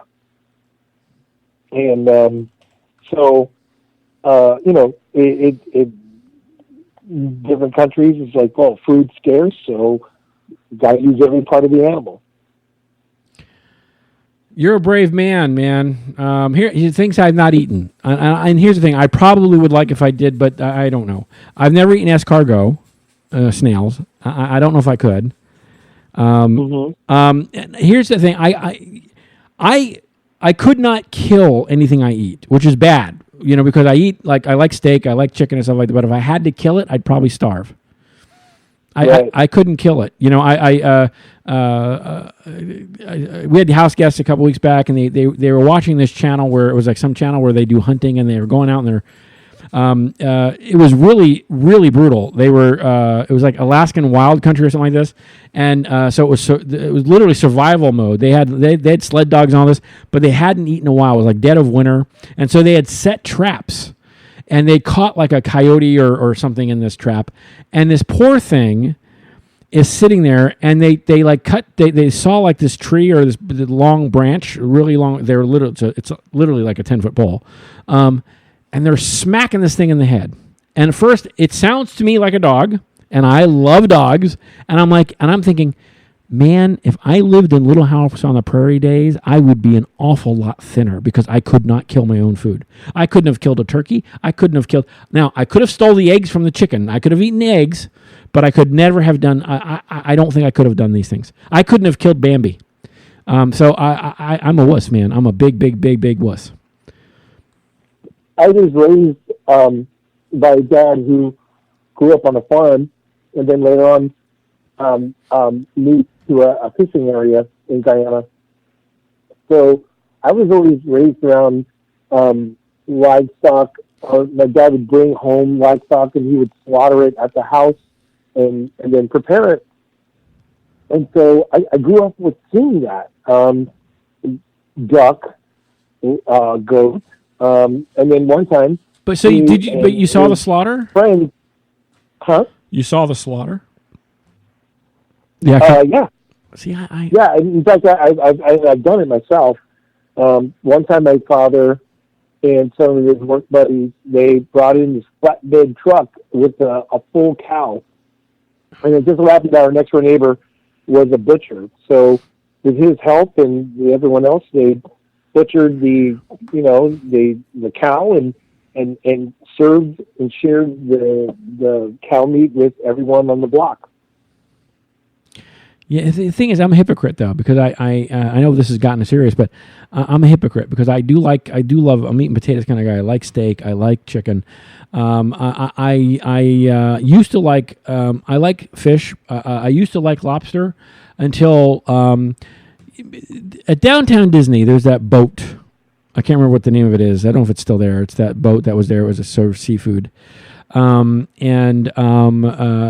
won some contest on a radio show where they gave me this thing when I got like two free dinners or something like that. And so I ordered a lobster, and it came where they simply boiled it. And they came with the eyes were still there and the feelers were still there. And I'm thinking, oh my God, I met what I was eating, and I'm like, oh man. I don't think it would have mattered before, when I was younger. I eat shrimp. You know what I mean? I'll eat steak. I'll eat all these other. I just don't know if I can, and it's like me, for example, at Disney, they at the Living Seas, they have a seafood restaurant at the Living Seas as you watch the fish going by, and you're thinking, boy, if that fish can see that you're eating his family, isn't it kind of torture to be sitting there? And isn't it weird because if you eat steak, would you go out in the pasture and have the cows roam around and meet what you just ate? I mean, I can't. I don't know. No, I mean, well, here's the thing. It's so funny that you say that because that may very well be true. Fish have feelings. They know what you're doing. They can see that the event you described happening. I could be a cadaver in a dead body in a sarcophagus, and I know someone's pissing on my sarcophagus. Yet it could also be that it's just an extension of how you feel, like you're projecting, that sense of guilt, it's like, oh, great, my dog's watching me while I poop on the toilet. Now, this is unnerving. Maybe this is me being too open with my thoughts. No, this is the web. You can do whatever you want. But it's that concept. It's that interesting thing of like how we sort of project things. And see, now this is all taking me back to what we were talking about right at the beginning, solo improv. If you want to do solo improv, simply check in how you feel about something, and then start externalizing the different voices, because you're going to have more than one feeling about something. Or you'll have a feeling about something, and then eventually there will be a contradictory thought, or it will be some sort of analogous feeling and thought. And if we just simply externalize those different ideas and thoughts, you're automatically now improvising and creating new characters.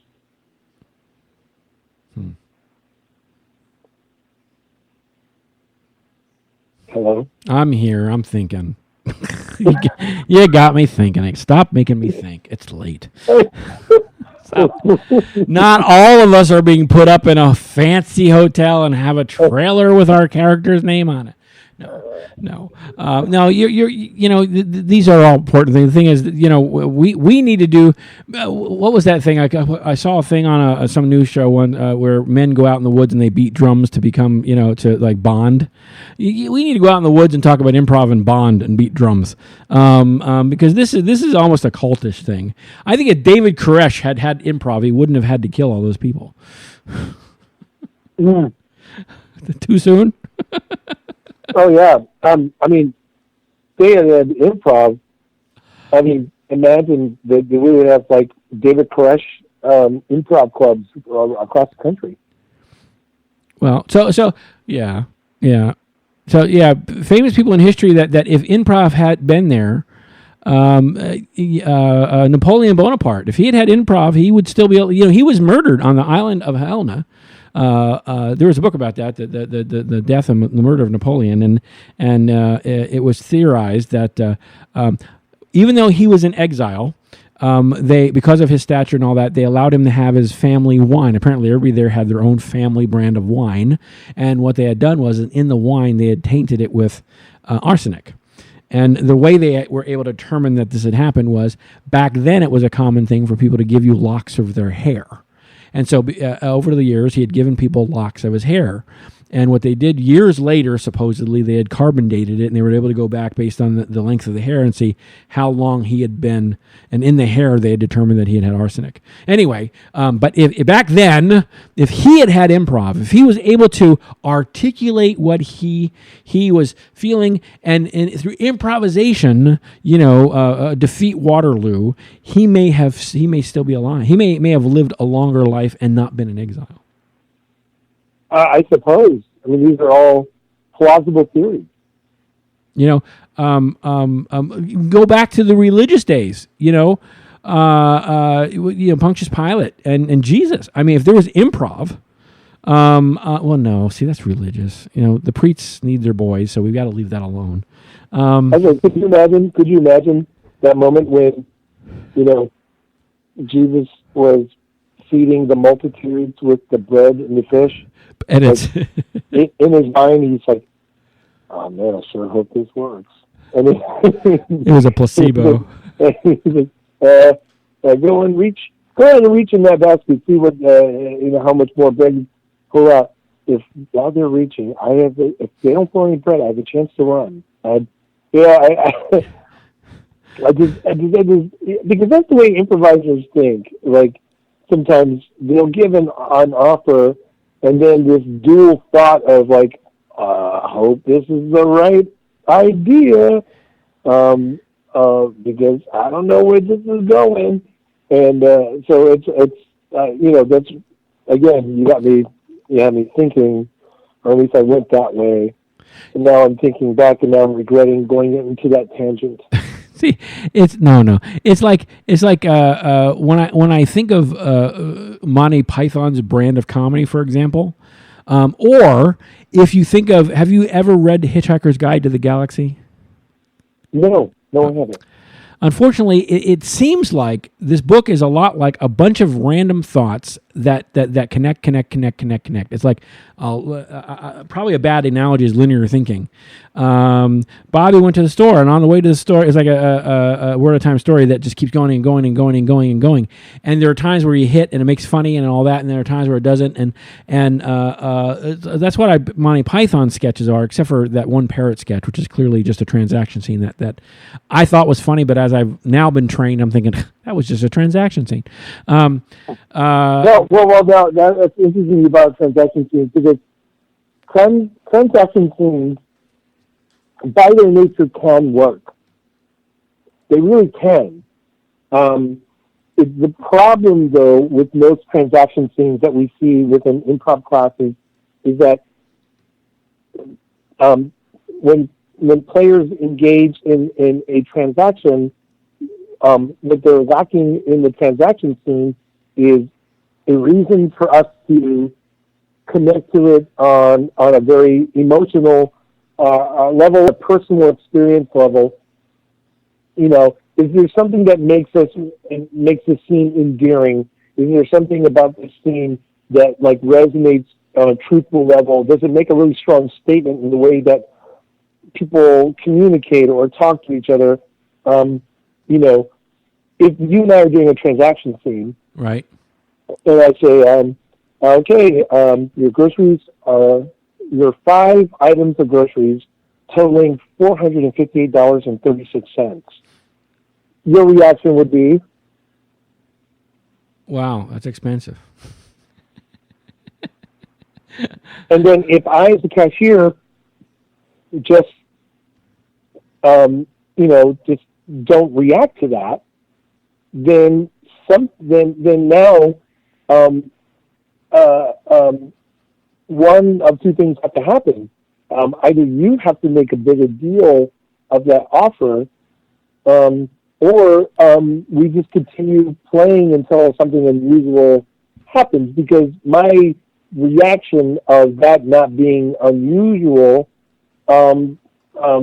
cements the idea that this is par for the course. But if I had overreacted, again, same thing. Your 5 items of groceries add up to $458.36. Your reaction was, I'll pay it, but I think it's too much. Here's your money. and then I have the opportunity of really building off something that's interesting to watch. I don't know how you can do that.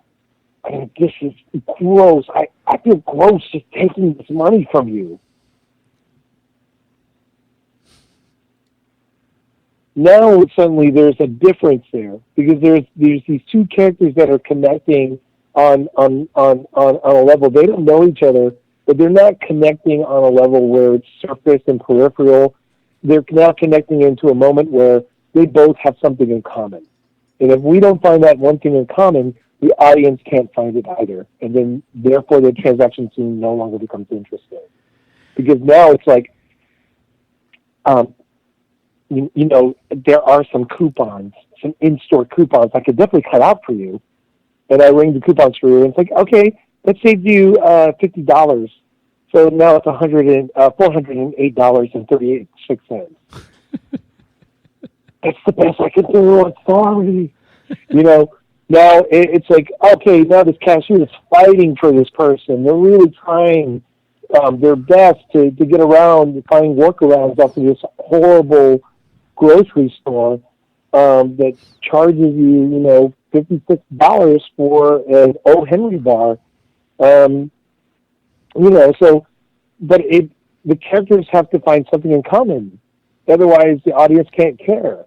So transaction scenes can work, but all the time, what we see in improv classes is that the 2 people are fighting to be right. Are you familiar with... This is $450.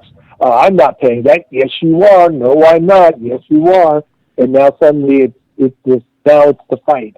And then we know the scene's over when someone has given in. Right. Well, yeah. So in the earlier example, now we know the scene is about 2 people that are both equally shocked and mortified and sickened at the you know, the cost of goods. But is it in a scene like that though? Is it always the absurd? And the reason I ask that is, Monty Python. Are you familiar with the parrot sketch that I'm talking about? Yes. Okay. Give me. I'm going to play it. Okay. And if you can't hear it, well, let me know right off because we'll stop it. But I'll play it and then we can talk about it. You should be able to hear it. Hold on. I'm going to play it. Let's see. Hold on. Tell me if you can hear it. Okay. Okay. Hello, miss. What do you mean, miss? Oh, I'm sorry, I have a cold. I wish to make a complaint. Sorry, what time for lunch? Never mind that, my Hold lad. on 1 I wish second. to complain about this parrot what I purchased not half an hour ago from this very boutique. Oh, yes, the Norwegian blue. What's wrong with it? I'll tell you what's wrong with it. It's dead, that's what's wrong with it. No, it's resting, look. Look, my lad, I know a dead parrot when I see one, and I'm looking at one right now. Can you hear it? No, it's not dead, it's resting. Yeah. Resting? Yeah. Remarkable bird, the Norwegian blue. Beautiful plumage, isn't it? The plumage don't enter into it. It's stone dead. No, it's resting. All right, then. If it's resting, I'll wake it up. Hello, Polly. I got a nice cuttlefish for you when you wake up, Polly Parrot. There, it moved. No, it didn't. That was you pushing the desk. I did not. Yes, you did. Hello, Polly. Polly. Polly Parrot, wake up. Polly. Now that's what I call a dead parrot. No, it's stunned. Look, my lad, I've had just about enough of this. That parrot is definitely deceased. And when I bought it not half an hour ago, you assured me that its lack of movement was due to it being tired and shagged out after a long squat. So you get what I'm saying? So I guess this really isn't a transaction because they're not talking about buying or selling, but it's in a sense it's kind of a mundane argument, and I guess it's the absurdity of the argument that again, to me this is juvenile humor because I found it funnier when I was younger. I still appreciate it because I liked it as a child or when I was younger, but now because of the training and stuff that I've had, I look at it and thinking, I don't know if I would have found it funny if I'd had the training that I had. You follow me? Right. Hold on, let me stop this.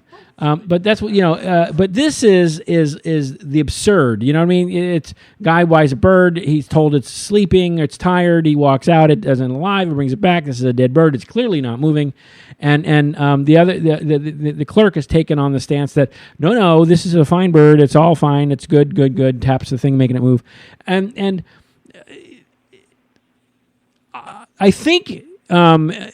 I don't know how often something like this would work in an improv scene. I think in an improv scene, this kind of a thing would go with the personality and how well the players have endeared themselves to the audience. You could get away with this. Greg Yates could get away with this. You could get away with this. You could do a couple of scenes like this, and it would be genuinely funny because you guys have that charisma with the audience, the interaction with the audience. I think you could not just simply do this or something similar like this. Without it, it might fly a little bit, but it wouldn't be as entertaining as fun and fun without that camaraderie or without the love of the audience. And having said that, I think with the path that SAK is taking, for example, actors who improvise, this. I don't know if this would work. I mean, for the average person, I don't think this scene would work for anybody. Do you? Well, okay. So, I'm hearing this talkback or this bounce back. Oh, hold on a second here. There it is. Clear now. I think. I think conventional thought would be, most people would not be able to achieve that coherent absurdity. Like, we can see logically how that scene built, and even though it's through an absurd context, right? Right. And so we accept it. There's a buy-in to that. The players, they are playing it. They're playing it equally in terms of their performance, their energy, the style, their language, mannerisms. It all kind of plays to the style of absurd. It's like taking such an innocuous transaction and making it into something that people can remember. So, yes, on one hand, would a group need lots of time and communication and strong communication with each other to achieve, an improvised absurdist scene like that? Probably. Many groups sort of do improvise that way, naturally. But it's not without the ability of people who just now get together. They can do that too. It's all going back to, the principle of yes and. But I also think it also goes back to just calling it out. Like, one person needs to say, this is what this is, and then it's cemented by the second voice. So the first person says, this is a spa for the poor and an unknown, rather than the rich and famous. And then because that's absurd. Who does it? Who has a spa for people who are poor and who are unknown? No one does, really, right? So it's like a spa for hermits. So that's absurd. But if the second person comes in and says, something like, I found this coupon on Groupon, and I'll take the coupon special, then suddenly the second person has now cemented the reality of the scene. So it also goes back to communication and how we build off of each other's ideas. It's just, are we willing to suspend judgment and then apply that yes and principle of, I say yes to your idea, I understand your idea, I embrace your idea, and now I'm going to add on to this idea to further explore it,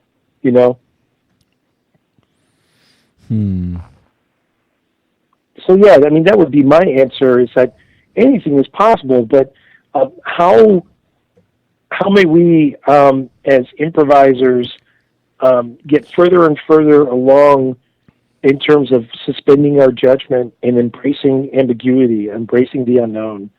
That seems to be the real work of what we do, is trusting what's going to happen next, and then trusting that what has just been given to us is a part of the emerging future.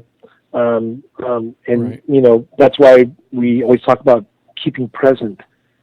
So as for the description of actors who improvise, I mean, I think that's awesome. I think it's awesome. I do Other too. people may argue that improvisation is not that they're not actors who improvise, that they're just trying to make people laugh. And, like Upright Citizens Brigade, they make no apologies. They say, what we do is comedy. We're trying to make people laugh. Why are we pretending to be actors who improvise? We just want to make you laugh, damn it. So why are we pretending? Right. If that's the case, we're not only actors who improvise, we're humans that breathe. And that's the way they'll look at it. They'll rationalize it that way. Of like, if I'm an actor who improvises, right. Then let's call out some more obvious things that are ironic. I know, I'm a man who pisses. Let me be a mom who drinks a martini at 3 p.m. I mean,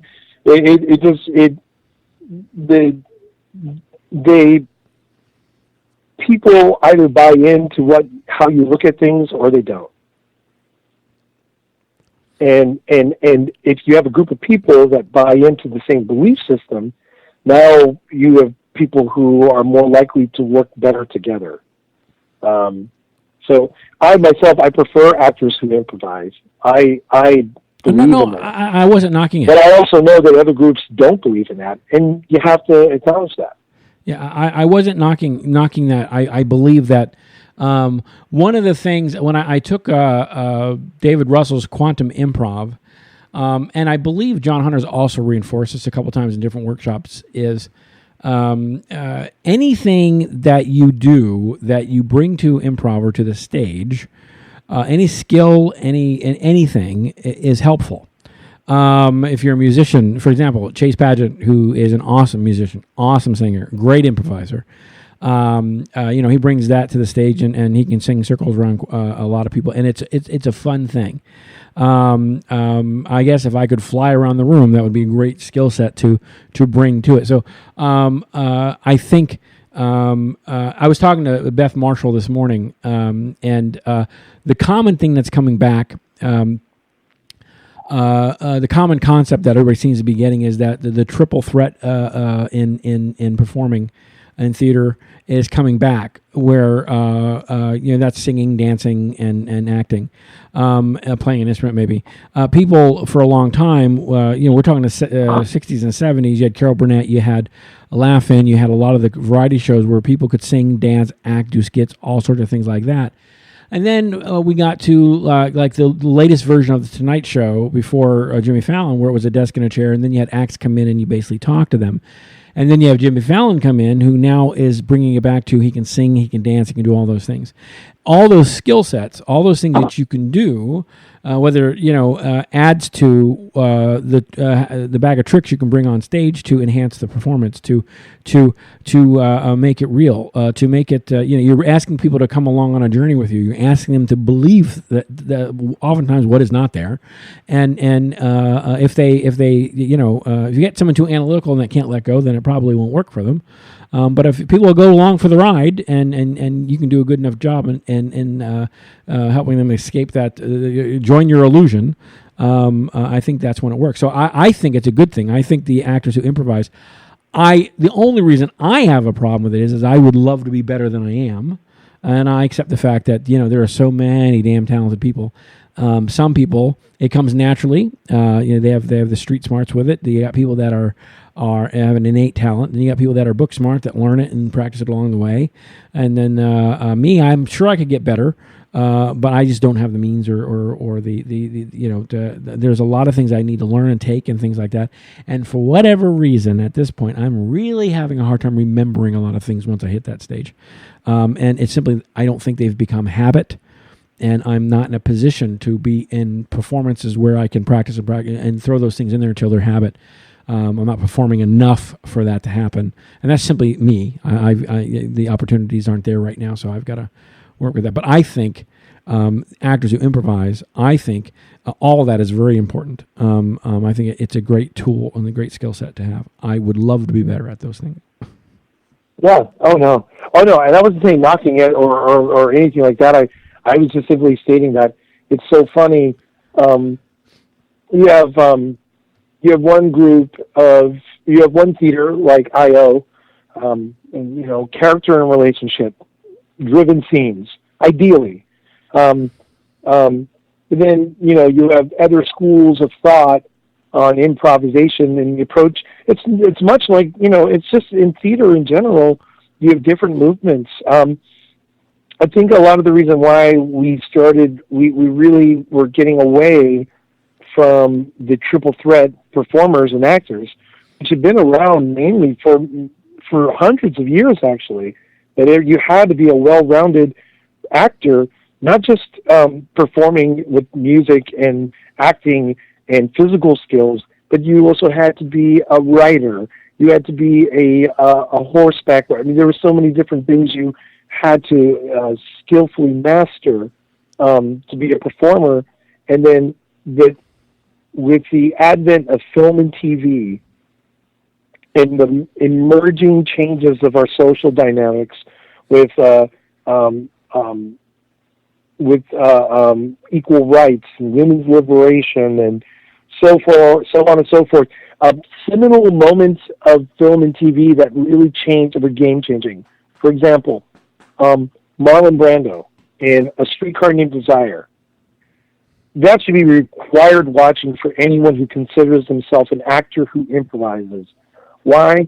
Because he was really one of the first actors to really introduce this idea of realistic naturalism in acting, especially on film. James Dean, the same way. Really game-changing performances by these guys that really gave birth to the newer generation, including the Dustin Hoffmans and the Meryl Streeps and whatnot. And so everyone really needs to take a look back and see how our society triggers the changes. With improv, when it first, was really hitting us or making an impact, it was making an impact mainly in the universities, mainly, in the Midwest and, like Chicago, and because it was improv and sketch was used as political subversive commentary. One could say that part of what stimulated the improv movement in America was the beat poets. It was that kind of free speech that really gave people like Mike Nichols and Elaine May and many other writers and comedians a voice. And if you look at those early performances on video, you'd be surprised that very natural and realistic. They would improvise scenes and stories that really reflected their views at the time. And you can start seeing in film, if you watch movies, from decade to decade, you can see just from year to year, you can see how the American language has changed in the way that we talk. One of my favorite actors that I emulate a character from is Cary Grant. Darling, where's the coffee? I love that style of emotion in terms of emoting and delivering a certain type of speech and way of thought. And if you look at that and you see how it has migrated, mutated, and changed, well, even in our TV shows or comedies today, you go back 15 years ago or 20 years ago, comedies had a full theme song. You go back to the 90s and 80s and 70s, they had a full opening theme song. Many of the comedies today don't have that. You see an opening scene and then you see a little tag with the title of the show, and then it goes right into commercial break, and then we go back to the show. So that changes everything, That's what has created the influences that have now given birth to this generation of comedy where absurdity is not in broad context, but absurdity is about the small, everyday absurdities that we all deal with.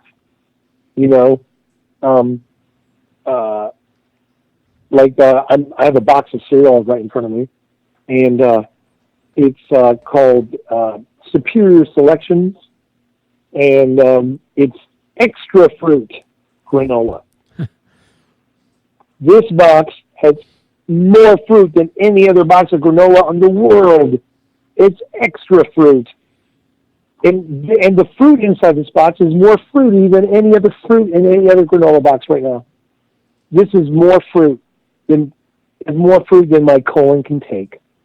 So it's taking something as small and silly as that and then finding the absurdity in the minutia.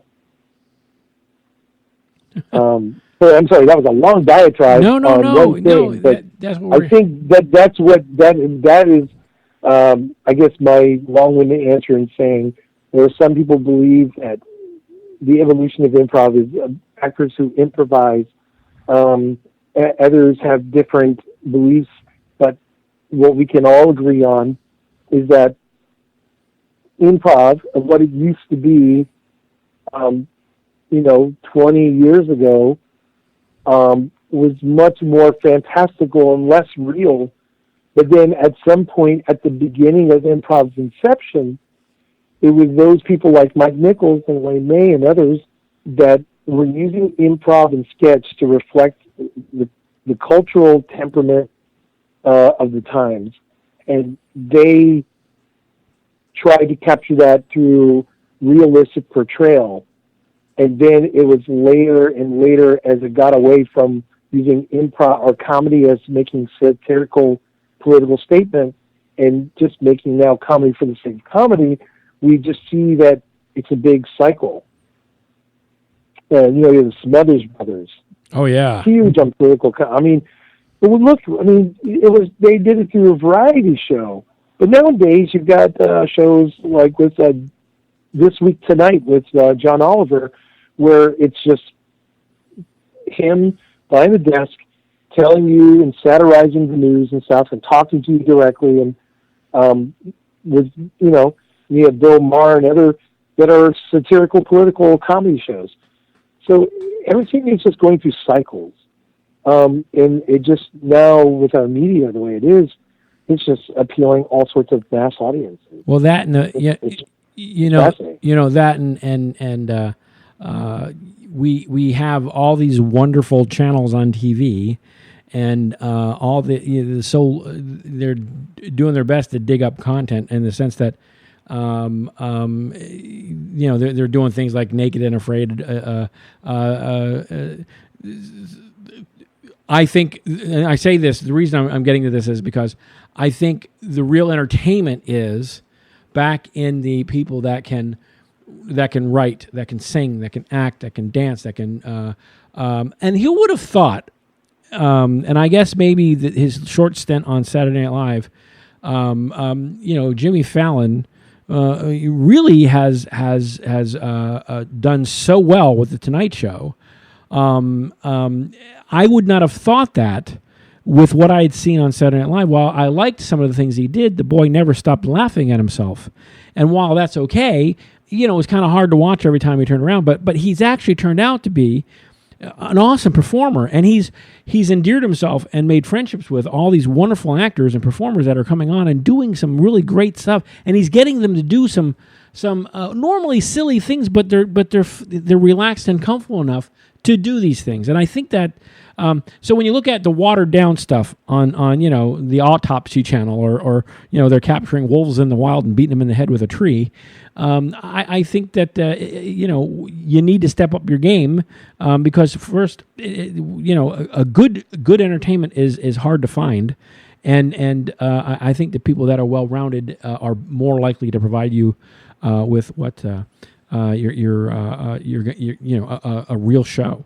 And I was talking to, again, Beth Marshall, and one of the benefits here, probably not for the paychecks of the people that work there, but here in Orlando, is the theme parks and the studios and all that bring a lot of talent. There's a lot of very good talent here in Orlando. The Comedy Warehouse at Disney for many years had so many people there that were talented. And of course, when that closed up, some of them went to LA, but some of them got to eat up by other shows there at Disney. And, my biggest hat off to all the people that work at Disney is every year you got to renew your contract. And I can only imagine how it must feel to have your heart in your throat all the time. Is this year and have to raise a family and be dependent on that. But we have so many wonderful performers. Universal brings in people. I don't know if they do so many movies there anymore, but they used to do game shows and movies and other things there. Let's Make a Deal many years ago used to be shot right there at Hollywood Studios or MGM Studios back then. So I don't know how much they really do anymore at these studios, but we have so much benefit of great performers. Well, yeah, I mean, there's great live theater performers, and there's a thriving filming. Well, I should say there's film and TV in Florida, but Florida is a heavier commercial market. I know. I've seen you. And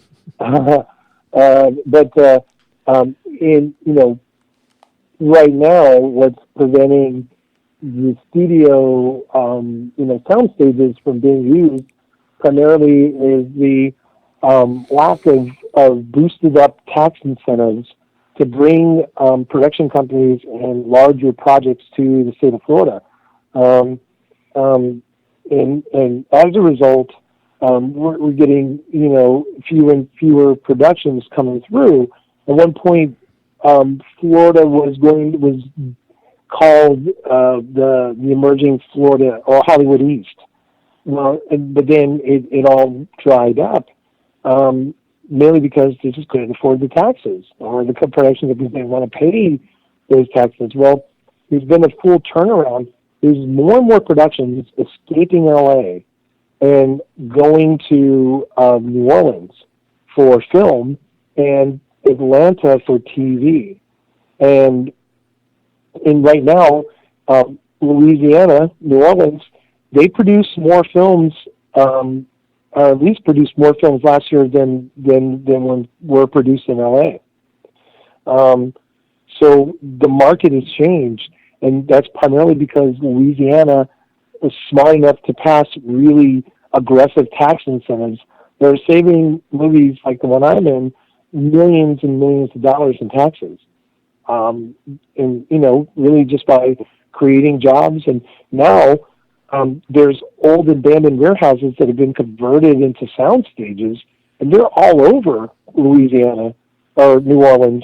And like right now, I said that our movie, Geostorm, is being filmed at McCoud NASA's McCoud Assembly Facility, Well, the new Will Ferrell movie is also filming there on the other side of the property as we speak. So Will Ferrell is right, just a hop, skip, and a jump away. And they have infrastructure here in downtown New Orleans that all the movie studios now use, including this one large building where every movie studio so far has used these offices to be the operations for the costuming department. And every time a new production comes through that building, they build up a new set of walls, and now it's become, that's what that floor of the Contemporary Arts Building in downtown New Orleans, that's what they use it for.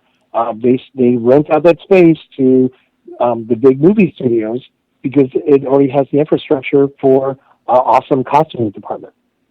So it's really, again, incredible what happens when an area creates conditions to allow work and commerce to happen.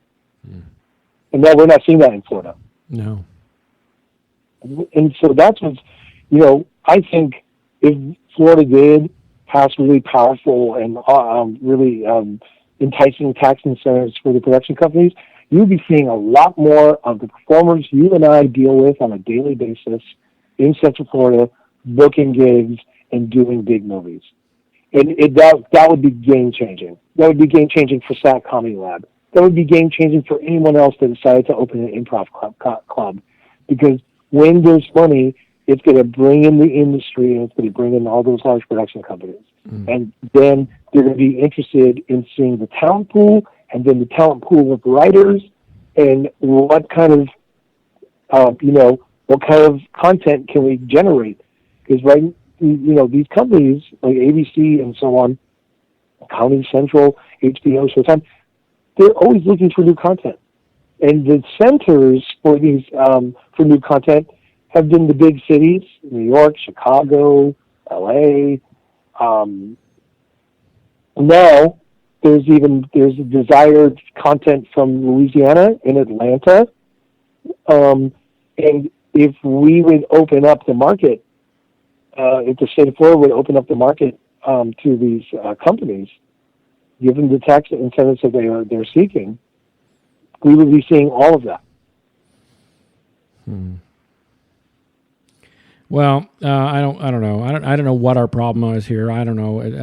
I don't know if I don't want to get into a big political change, but conversation. But I'm not sure what needs to happen here in Florida for those things to be possible. I don't know if the the big wigs, if there's a reason Disney or Universal isn't doing anything or making it so that they have a certain amount of clout in the state to pressure certain things. So I don't know if there's a reason why that doesn't happen, or if it's just who's currently in office. But it's a shame. It'd be nice to see something change. Our make things easier for us. I was again talking to Beth Marshall with the opening of the Performing Arts Center.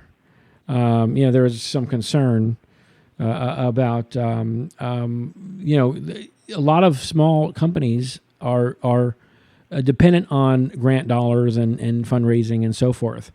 And now you got this juggernaut there, and there's a little bit of concern of how much, while the existence of the Performing Arts Center is a good thing, how much is it going to impact? Is it going to help or hurt, or is it going to not have any effect at all on the people?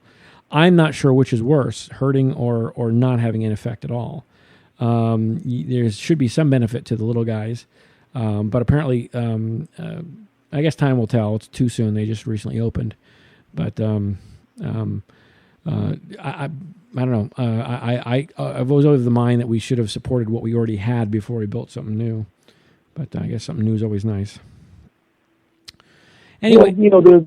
I was going to say, I just heard that recently that there's a news report that there's plans to build a new soundstage in Miami. So there's work coming to the state of Florida, but we would be seeing so much more growth if the tax incentives were offered. and that's coming directly from industry professionals. So I think. So you have connections. I don't have connections. It's just coming from the agents, the casting directors that want to cast the talent from Florida, but can't bring the productions to Florida because the large production companies say we can't afford a production in Florida. I was just thinking, since the number you called from has a 407 area code, how do I know you really? I'm sorry? I said, since the phone number you're calling from has a 407 area code, I'm thinking, how do I really know you are in an undisclosed location in New Orleans? For all I know, you could be in a van down the street. Quick, start the engine. Is that with us? Hey, listen, we've been on the phone for 2 hours and 20 minutes. Oh my Lord! We got to edit this down. We should go. I don't know how valid this is. We have one person. The service I use, I have a number of people watching. I have different places that I can see, but there's one person that's actually logged into the service and created so I'm able to see a profile. You probably met him over at the Tampa Improv Festival. His name is John David, a young kid, a big boy, but he's a very good, already so good at improv. It kills me that I'm 48 and these guys are so young and they're like, oh, they've just naturally got this talent. So he's clearly listening because it's on. So hi, John. Anyway, just wanted to give him a shout. And I think he goes by, I don't know how to pronounce his last name. It's Dos Passos, Dospassos. John David Dos Passos, but he goes by John David, I think. Anyway, hi, John David. Hope you're doing well. Anyway, we're going to call this to a close. I want to thank you for giving me 2 hours and 22 minutes of your time. Take some of your stipend and go out and, give that dancer some money. Visit a grave. I would think you need to edit this down. It's a lengthy conversation. I want to thank you once again. I hope things go great, and maybe we can talk again in a day or so. Maybe obviously you can't tell us what's going on, but we can have some more silliness and talk improv and maybe we can get people to call in because I would love to test this thing where I have multiple callers on because I haven't done that yet and I need to. So is there anything you want to say before we go? Anything I want to say? Well, there's one thing I'd like to say, and that is, whatever you do, if you're someone who's listening and that has never done improv before, or someone who's done improv a lot, don't stop learning. Look at other groups, go out and watch their shows, take classes from other people. Doesn't matter if you've been doing it for 30 years or have been doing it for 30 days. You just can't learn enough. And learning doesn't always mean learning new things. It could mean reiterating something that's useful. So please support improv classes, wherever they may be. Very good. All right, well, you have a good evening, and, we'll be following you on Facebook, and we'll hope it all goes well. Make sure you give your girl a call and let her know you're thinking of her, because, Thank you, PJ. I am so grateful for this interview, and this was so much fun, and can't wait to hear and listen to the other interviews that are coming up. Yeah, see, what I need to do when I do these things, the recording is always a little lower than volume-wise, so I have to put it in Audition and then raise the volume. And then I upload it to the service because it's in two places. It's on the service that I use to broadcast with, so there's like a running thing of the shows. And then what I got to do is I got to take and put it in another thing and make it a video and add little video content to it so that I can put it on YouTube. That's just a better delivery method for people to listen to. Because it's 2 hours... once I add video and stuff to it, it's got to render, and that takes usually an hour and a half for an hour show. So it's going to be a 2 or 3 hour deal tomorrow. We could do a part 1 and part 2.